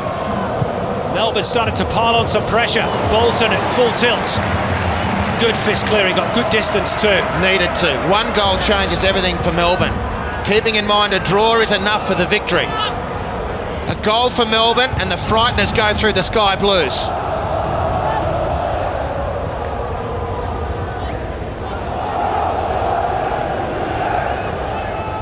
Wards to Brebner. Back to Leia. Finds its way to Robbie Cruz. Hernandez shrugs off one challenge, gets rid of Mushalik. Not often we've said that. Pondyak's ball in. Shannon Cole deals with it just about. Just Simon, well called. He had no idea really, and you can't blame him because it was a slight dummy and a nice bit of sight screen work from Nick Merger. And once caught surprise, Shannon Cole had to react quickly and did a good job. Told it's going to be Surat for Marvin and Hulo. Perhaps the next break of play, Hobbs. Well, we'll see what rearrangement that brings. I like what Angulo can bring to the equation, but he hasn't got much more time to affect things. Hernandez, better ball. Melbourne started to play just a little bit. It's been a long time coming. And they're forcing Sydney back. This is a key period of the game. Melbourne love to attack teams either on the counter-attack or in these massed situations around their opponent's penalty area. Lovely nutmeg there from Nicky Wards. Again, just the final ball missing for the Victory. Cruz.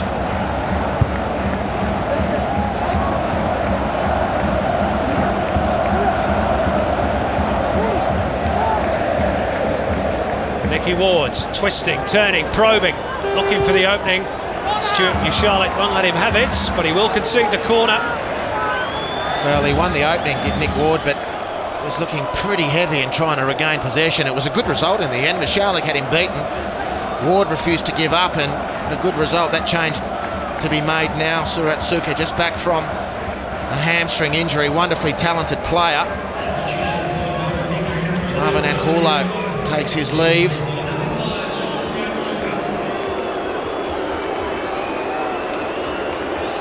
So it's going to be the first appearance in a Melbourne jersey for Surat Suka since the 12th of December. He's been out for a long stint through injury, the Thai international.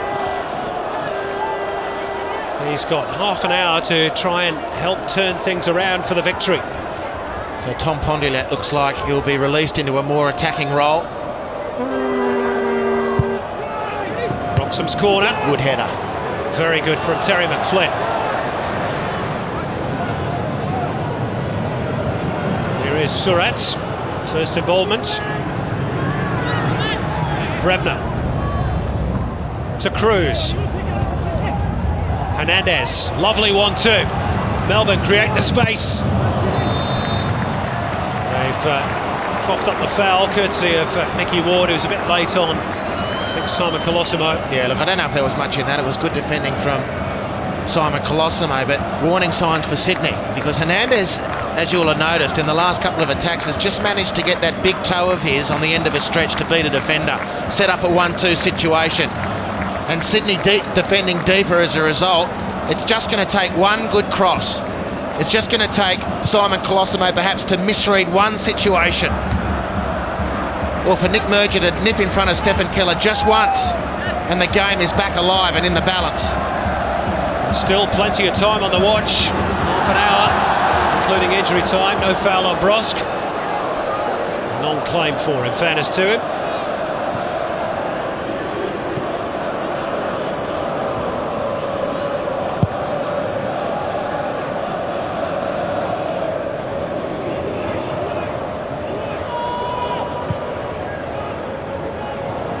So Surat Suka has moved out to the left-hand side in a more defensive role. That's where Ponduliak has been for the first hour of the match. Ponduliak now moving upfield, taking the place of Angulo in Melbourne's attacking formation.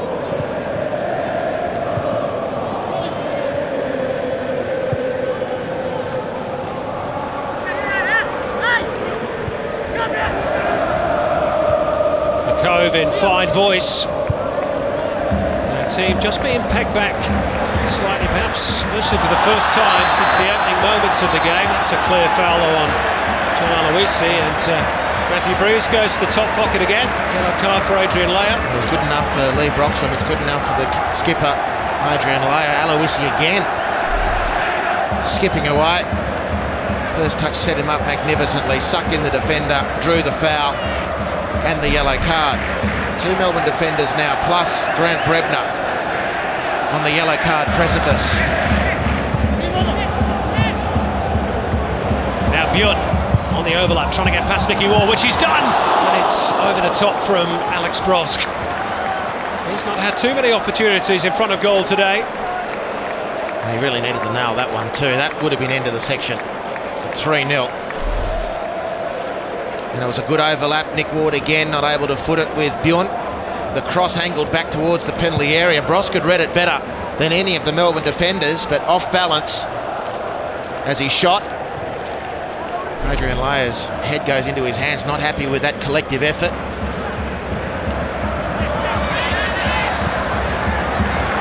Space here for Terry McFlynn. Tries to pick out Brosk, unsuccessfully.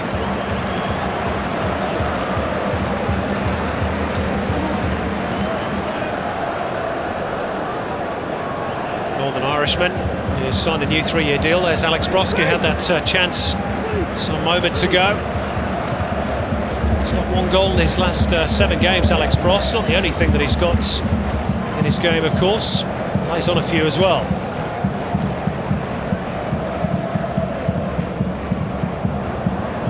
Kissel get there and keep it in play. Well, he did initially, but ball just had a little bit too much on it. Well, he did as well as he could. It was a good effort. Shannon Cole not under pressure when he made the pass, didn't need to ask so much of his Slovak teammate. Penny for your thoughts, Ernie Merrick and Vitoslav Levitska for that matter. They never show too much emotionally, do they? That could easily be a cutaway from round one.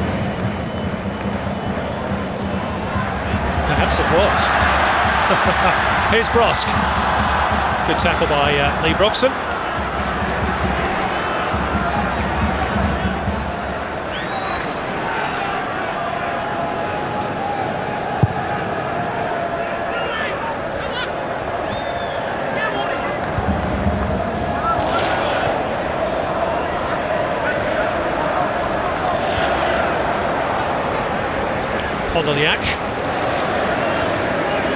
Nick Merger has just caught one around the chops there from Stephen Keller off the ball. Those two still having a running battle. Just good work from Robbie Cruz as well. Matthew Breeze is going to have a word, I think, with the two of them. Maybe he hasn't spotted it. They're just setting up for the corner. Matthew Breeze is still settling into his new Adidas boots. Got no time for elbows off the ball, Simon. Hernandez with the set piece, and it's headed wide by Roddy Vargas. Good chance, that one. Vargas can be a threat, has been repeatedly from corners in particular, and he peeled off his defender nicely there. Just the angle too acute as he made his way past the first post.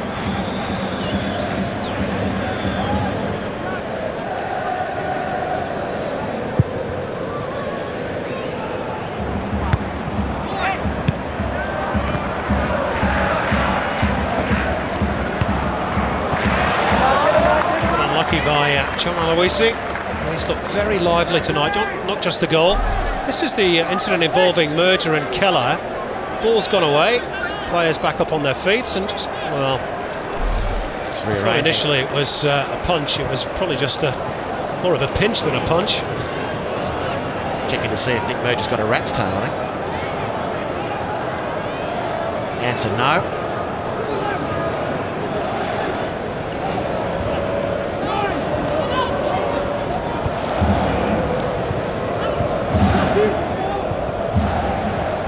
It's all a bit tight for Melbourne.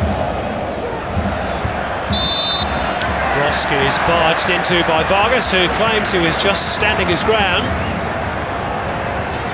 Sydney are away with the free kick. Shannon Cole looking for Brosk and very nearly finding him. Terrific defensive header from Roddy Vargas and good calmness from Lee Broxham to assist. Charlotte just misjudging the bounce. Could prove costly for Sydney. Hernandez in possession of the ball. Hit behind Pondoliak. They've done well to retain the ball, Melbourne. Only briefly. Now Bjorn. Game's just becoming a bit more stretched as we pass the midway point of the second half. That's a good pass though. Gets the free kick off Surat Suka.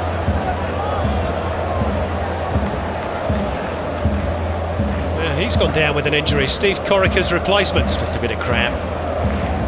Hasn't had an awful lot of first team football recently. Really exploded onto the scene, didn't he, Brendan Gamm, with that wonderful goal, funnily enough against Melbourne last season at Etihad Stadium. To contend himself mainly with a place on the bench this season.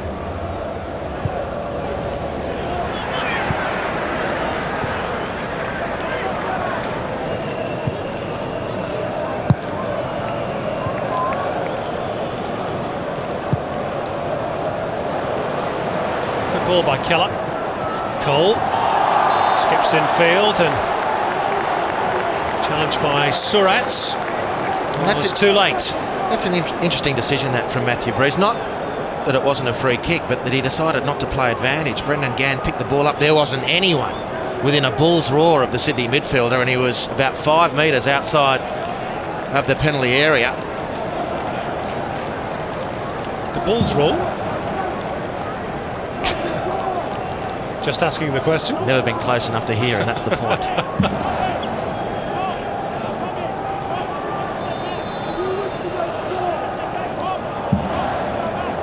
I like that though, Hobbs, that's good.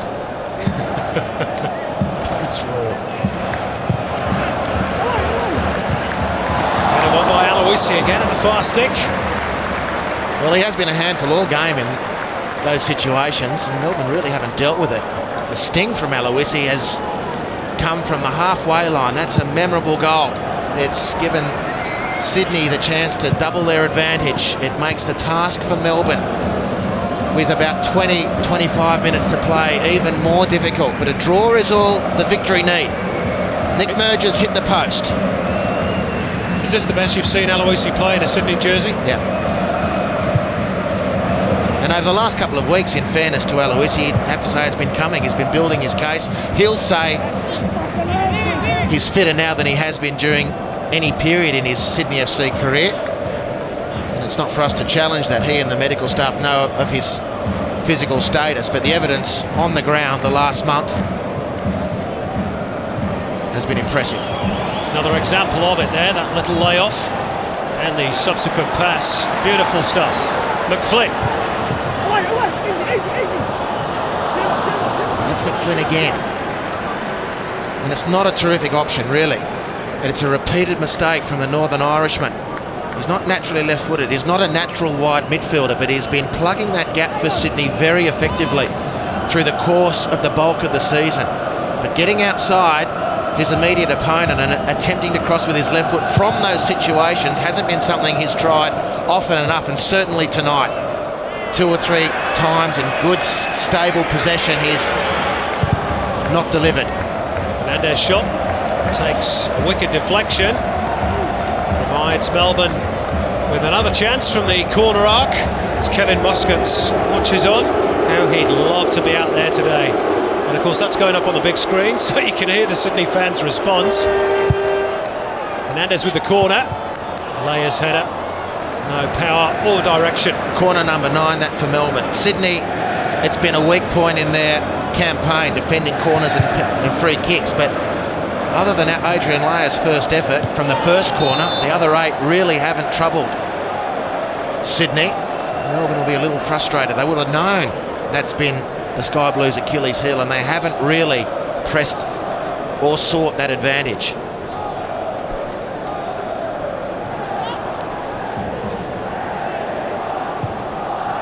Well, Kissel with a very cheeky free kick. I suppose you could call it wasteful in the final analysis, but he did spot Mitch Langerak off his line.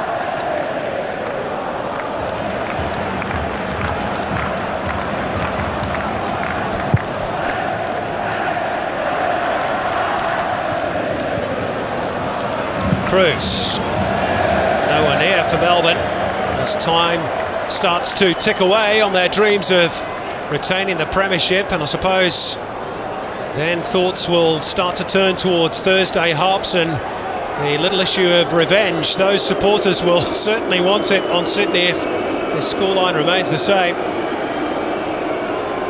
Well, I think it's reasonable to expect a huge crowd at Etihad, particularly if revenge is on offer.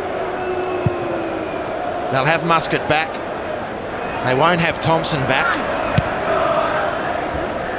And indeed, they've still got 15 minutes to make sure revenge isn't at the forefront of their thinking. They've still got a Premier's plate for which to play.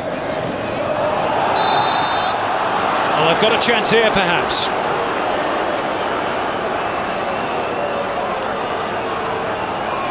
Now, Hernandez from this range at centre field. And why not, I say? It's a clear free kick from Colosimo, who's again been very, very good for Sydney. Should it have been a yellow card, Hobbs? Well, it's touch and go, that one. Given those issued to Messrs Brebner and Broxham, perhaps, and Layer. Yeah, I didn't see that one as a yellow card. Well, I thought that was close enough to the contest.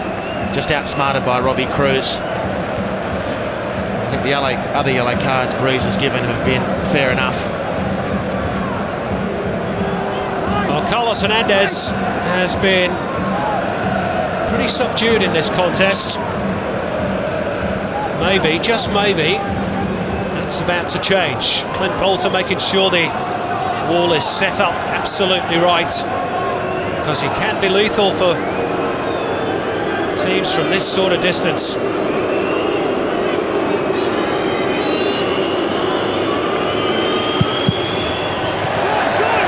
Clint Bolton obviously did a pretty good job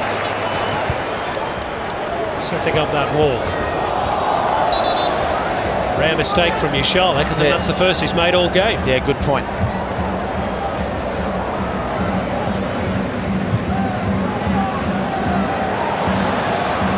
Melbourne pushing numbers forward. Have to be careful they don't get caught. They've won the ball back. Here's Ward.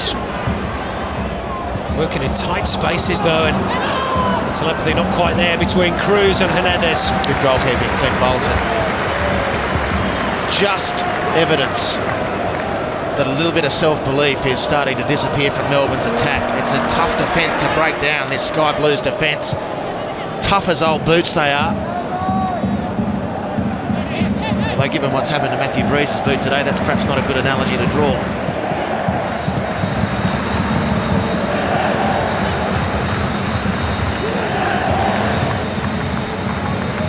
Cove trying to roar their team over the finish line. Shade under 15 minutes to go. Melbourne are poised to make another switch. Nathan Lassie is going to come on. We're told Nick Ward is going to make way. The young Sydney sider, Nathan Lassie. He'll bring nothing if he doesn't bring freshness and speed. It's a good substitution from Merrick. And how different, perhaps, the game could have been had Nicky Ward's bagged that early chance for Melbourne. Well, that'll nag Melbourne, definitely. Robbie Cruz had a couple of good sights as well in that first half, and they were the best chances of the game.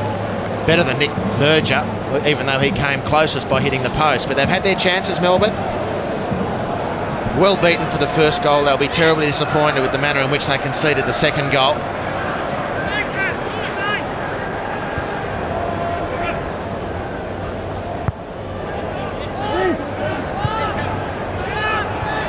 Nathan Lassie, by the way, is going to be released by Melbourne at the end of the season.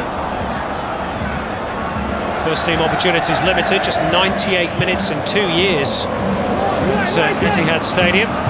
Feels he needs to go elsewhere to pursue his dreams of first team football. There he is.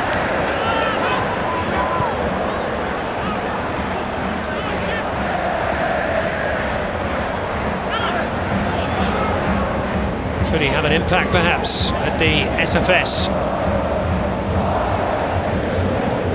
This is Surat, his fellow replacement.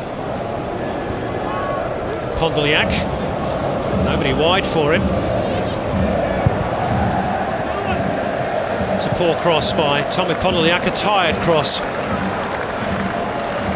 Well, it was certainly poor. And he was looking for help on the outside. In the end, he didn't need it because he made the space himself, but just lacked the required touch as the troops were amassing on the far post. He missed all of them. Great sight there.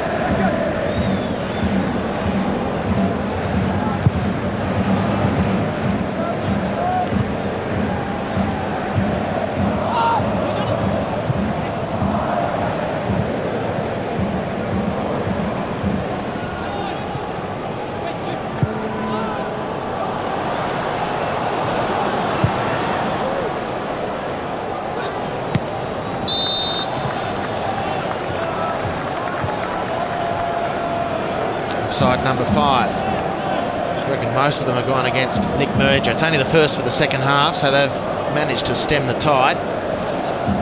You're talking about the performance of John Aloisi as the Cove breaks into a full scarfed version of their chant for Sydney.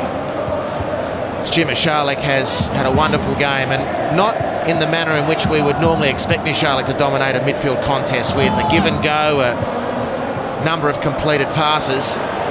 Here's the man who sent them on their way, Sydney, Carol Kissel. It's a good ball, and gee, for a moment I thought that was going to be an own goal. I think Lee Broxham thought so too.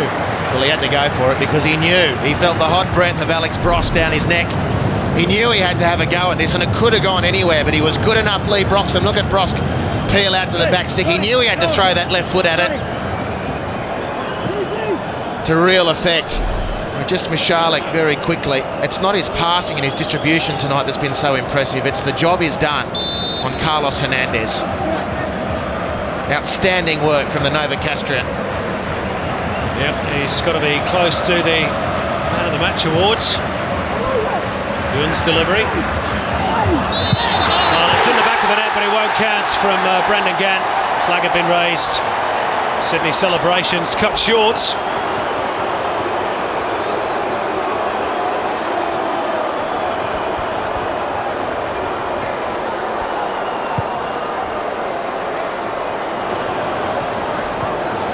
That really would have been the cherry on top of the cake for the Sky Blues.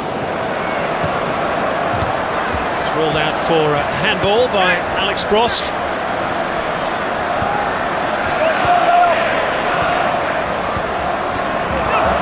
And this is Bjorn.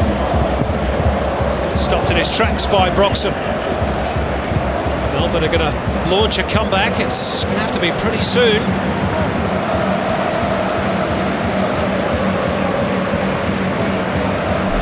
Well, he hasn't had the centre stage that certainly I was thinking Sydney would have needed for them to have the advantage here today. But that handball, which disallowed the goal from Brendan Gant by Alex Brosk, there's still time for him to hurt Melbourne. It's getting very dark at the SFS. The clouds starting to gather again. Sydney won't care. They're en route perhaps to silverware. Terry McFlynn and... Flynn's hurt himself in conceding that yellow card. It's a clear yellow card.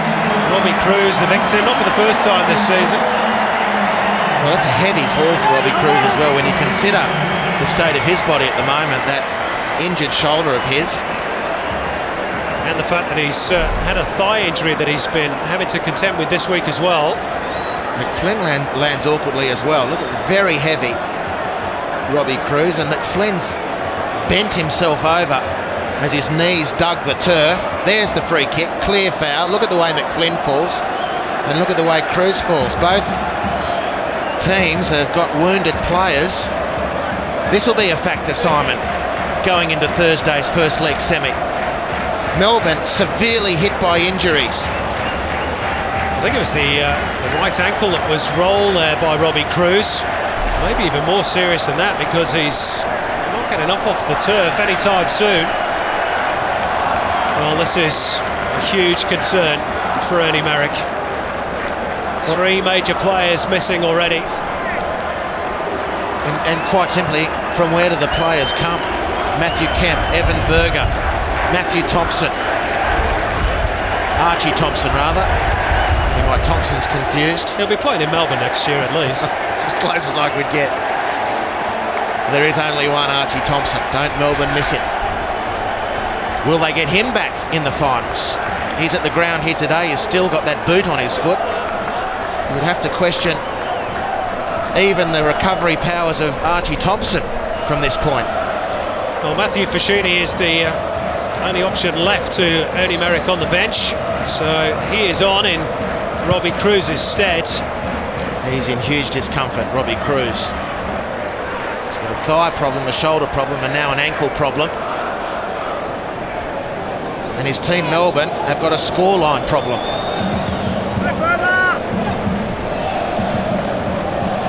So far as opposition defenders are concerned with Robbie Cruz halves, I think he's got a bit of an image problem as well. They don't seem to like him, but I'm sure even they will have some sympathy for what he's going through at the moment. Well, he hasn't covered much territory since that foul by McFlynn. Here's Hernandez. Can he drag Melbourne back up by their bootstraps? They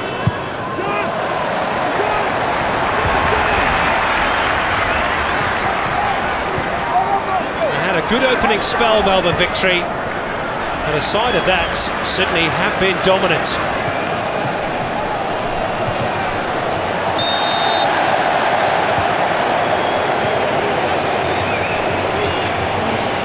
Robbie Cruz Still in huge discomfort, and the stretcher has been called for. Well, that's very, very bad news for Ernie Merrick. Well, a 4-day turnaround before we do it all again. And the Asian Champions League to come as well. Huge problems for the Victory. They have the huge plus of a Kevin Muscat return for Thursday. But their front line is running out of numbers. Cruz is being carted off down the tunnel, by the way, as you're watching that. Kevin Muscat looks on. One or two things going through his mind as well, I'm sure. They need him back desperately, Melbourne. They'll get him back on Thursday at least. It looks for all love of money, Marks, that the Premier's plate at least is gone, unless there's a miraculous comeback now. A mistake by Surratt, an error of judgment, and Sydney in again. Brent again tries to drive it across goal to no great effect. Comes out for Kissel. He's got one spectacular goal tonight. Two is perhaps asking too much. Yeah, it is. Well, the real chance there was for Brendan Gann, and he just didn't get that at all. He took the right option, but he just made no connection whatsoever. While Sydney edged closer to safety, a third goal would give them huge impetus going into Thursday's first leg semi. This is a body blow for the Victory if they can't do something with the 5+ injury time that remains.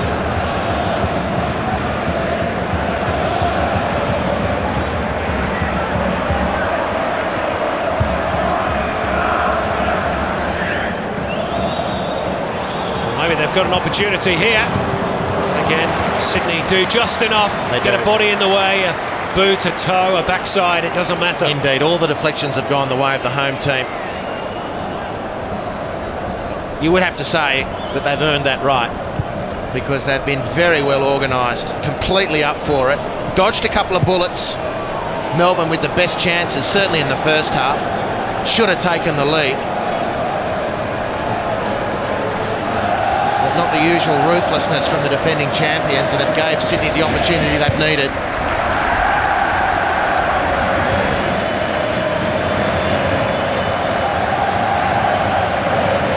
Party's starting early in the Cove.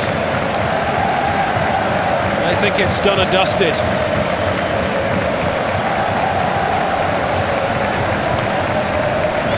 It's 4 years since Pierre Litbarski took them to championship glory. They're still a way off emulating that yet, but No one's the taken long them wait to... for silverware is nearly over. It is, and no one's taken them to Premiership plate glory. They finished second in that championship year. After the home and away rounds, and given the place from where Vidislav Lavishka is from, where first past the post is champion, this will mean enormous amounts to the Czech coach, realising of course that his host country requires more effort yet to be crowned champions.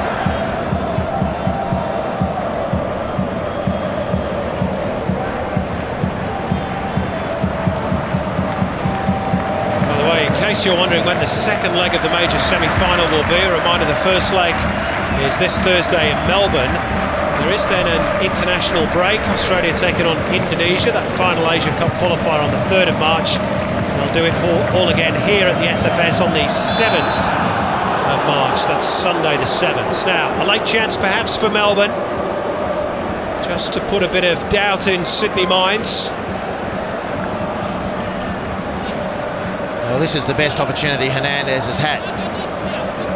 He's 2 metres outside the penalty area, on his preferred side. And this will set up the finish to the game if he can manage to beat Clint Bolton and score.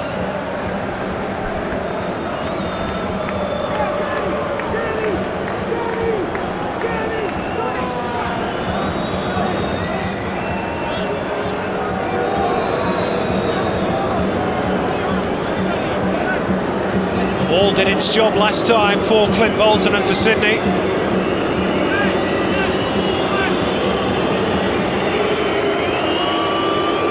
Ken Carlos Hernandez give Melbourne some late hope. He says the wall is creeping forward. Hernandez through the wall, and Bolton with an instant reaction save. I'm not sure he knew too much about it, but the instinct took over and kept the ball out. And with two Melbourne players, Matthew Foschini and Nick Merger bearing down, that rebound could have gone anywhere. It's another example. As Colosimo hoofs the ball clear, anywhere will do for the Sky Blues.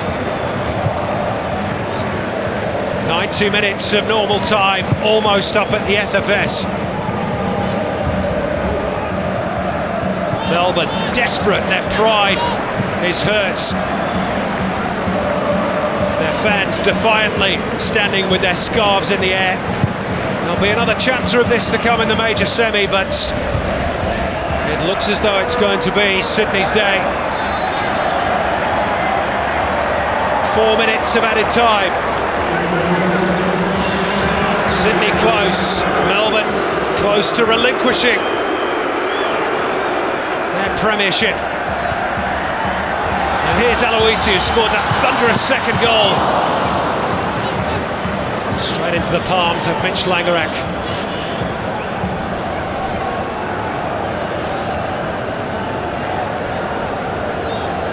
Started to rain again at the Sydney Football Stadium, but nobody's leaving early. A few taking cover. They'll want to see their team lift the Premier's plate.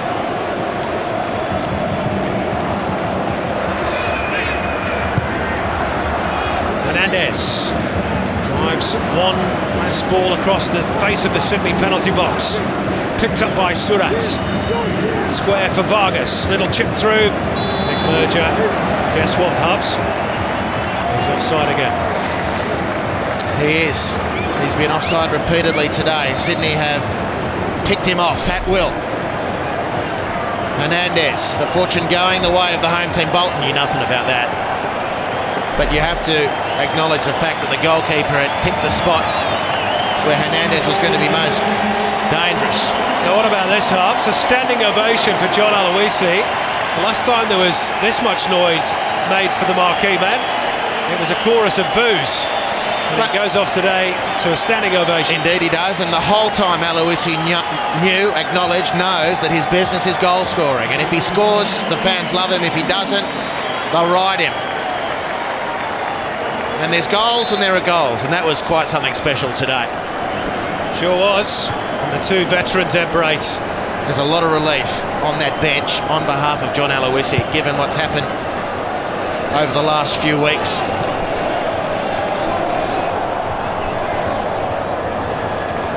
Kissel. Hayden Fox, of course, is on in Aloisi's stead, and looks as though again he's playing as an auxiliary forward. There's a bit of handbag stuff involving Broxham and Brosk.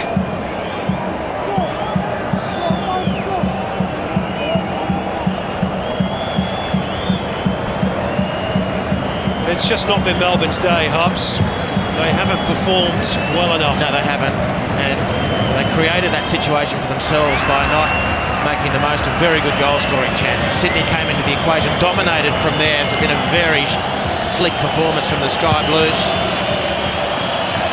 And on top of that, all the deflections have gone the way of Sydney as well, and you earn that position in a football game.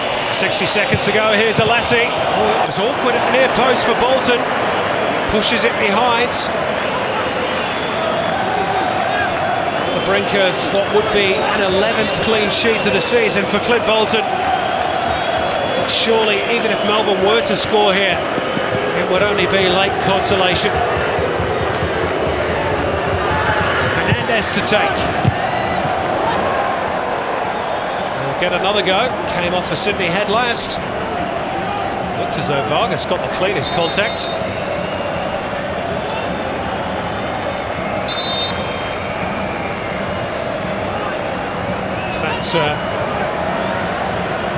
Sydney want to make another substitution to run down the clock. They're going to have to wait.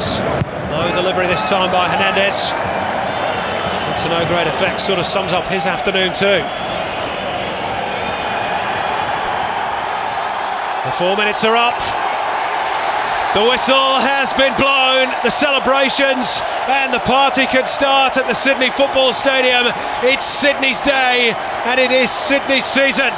A first ever premiership secured in Viteslav Levitska's first season at the SFS and against their old rivals to boot. It doesn't get much better than that for the Sky Blues, who will return to Asia 2 in 2011.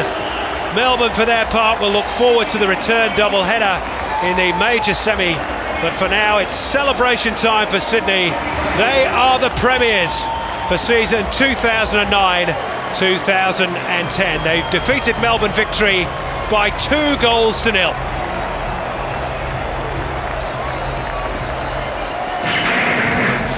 Here's the goals that did it for them, Andy Harper, and they were good ones too. They were, and it was Melbourne who had the best sights of goal, but they couldn't capitalise. Carol Cassell, his second shot of the game, is the goal that separated the teams at half-time, 1-0 to the Sky Blues, and he was a man mounted for the home team tonight, the Slovak International. What a terrific performance. And then a sight for sore eyes. Fans of the Socceroos, fans of Sydney FC will enjoy this. It's a step back in time as John Aloisi lances Mitch Langerak's goal and gives Sydney a 2-goal lead and a 2-goal victory.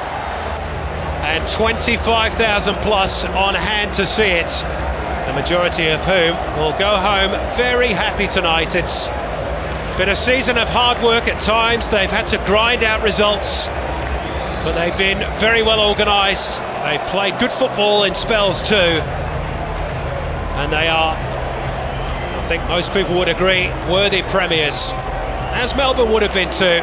They've had a good season and may yet win the championship, but it is certainly Sydney's day. Let's hear from one of their heroes. He's talking with Lara Pitt. Joining me now is Carol Kissel. Carol, you had a fantastic game. You must be so thrilled to have won this piece of silverware. Oh, for sure. I'm so happy. I came here for that and it came true, so I'm really happy for everybody and especially for Stevie Corica.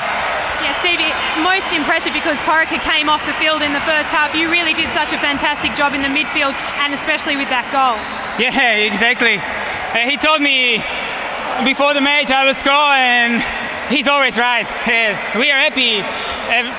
Everybody make everything for the win. And how about the crowd out here tonight? They were almost like an extra player for you. They were fantastic. Oh, for sure. The crowd was fantastic and thank you, all them. It was really, really great experience. Wonderful. Congratulations, Carol. Oh, thank you. Joining me now is Johnny Aloisi. Johnny, a fantastic effort. You guys are minor premiers. How good does that feel? Oh, brilliant. This is the first time Sydney have won minor premiership and it's a great feeling. We've worked hard all year for this and now we want to go on and win the final. An incredible run of form continues for you, 4 goals from 4 games. Can you talk us through the goal, because it was fantastic, turning back the clock there with that run? Yeah, I turned on the halfway line, I bet my player and I thought I might as well back myself, and lucky enough I went in the back of the net, but it was a good feeling and it's a great feeling to win. And you ran straight over to the Cove there. How fantastic have they been today? Yeah, they've been brilliant. It was a great turnout today. It was a big turnout considering the weather, and let's hope that our first final we have an even bigger crowd. Fantastic. Congratulations, Johnny. Thanks a lot. Yes, elation for John Aloisi. A super goal, 2 super goals in fact, to seal the Premier's plate for Sydney FC. Dejection only though for Melbourne Victory. They will have to regroup. They only have 4 days in which to do it ahead of the first leg of the major semi-final. They've got more injury concerns too, as do Sydney of course over Steve Corica, but today it's all smiles for the Sky Blues. Even Stevie Corica's happy. Although he didn't play much of a part today, he'd certainly played his part over the season, and didn't they play their part today as well? 25,000 strong crowd to roar the Sky Blues home. Let's go back and join Lara again. Lara. Yeah, joining me now is the standing captain, Adrian Ledger from Melbourne Victory. Adrian, you didn't go down without a fight tonight, but the 2 goals was just too much there in the end. Yeah, I mean, credit to Sydney. They scored 2 great goals, and they're a better team on the day, and now all we can focus on is the finals, and hopefully we can get one back on them there. Sydney appeared to have done their homework on you in the lead up to the game, because they did a really good job of stopping your attacking-minded game. Yeah, I mean, it's two good teams, and we both did our homework on each other, and they weren't sloppy goals. They were two great goals, and it's disappointing for the boys, and we're all hurting from this, but we've got to bounce back on Thursday. It's hard to look at the positives probably straight after the game, but can you take anything positive out of this match? Oh, it is. It's we're gutted. It's 27 games, and we wanted to be the premiers, but that's football, and finals is our aim now. We've got to step on the park on Thursday and do a good job then. Good luck in the finals then. Thank you. Yeah, 4 straight away defeats now for Melbourne Victory, but a reminder as we take a look at the glittering prize that awaits Sydney FC that Melbourne have never lost a game in the finals, and they may yet come again. The chairman of Football Federation Australia, Frank Lowy, is preparing to do the honours. The majority of the 25,000 strong crowd has stayed on hand to see Sydney FC lift their first piece of silverware in 4 years.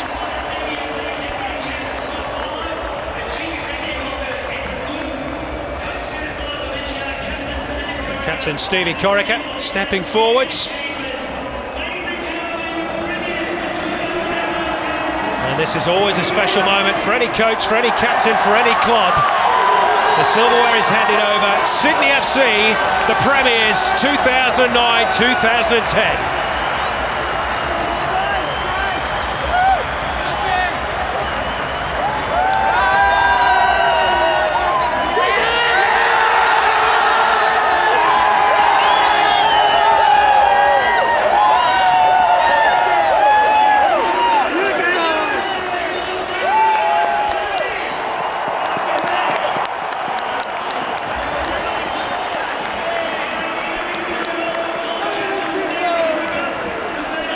Well, there we go, Sydney FC. They've had an awful long wait, but they've done it. And their home form was perhaps the key this season. This win over Melbourne, their 11th of the season, and it was good enough to pip the victory at the post. So Sydney finished top, Melbourne finished second, Gold Coast in third. So the regular season is over. We got the wash-up with the post-game show, plus all the interviews coming up next. See you soon.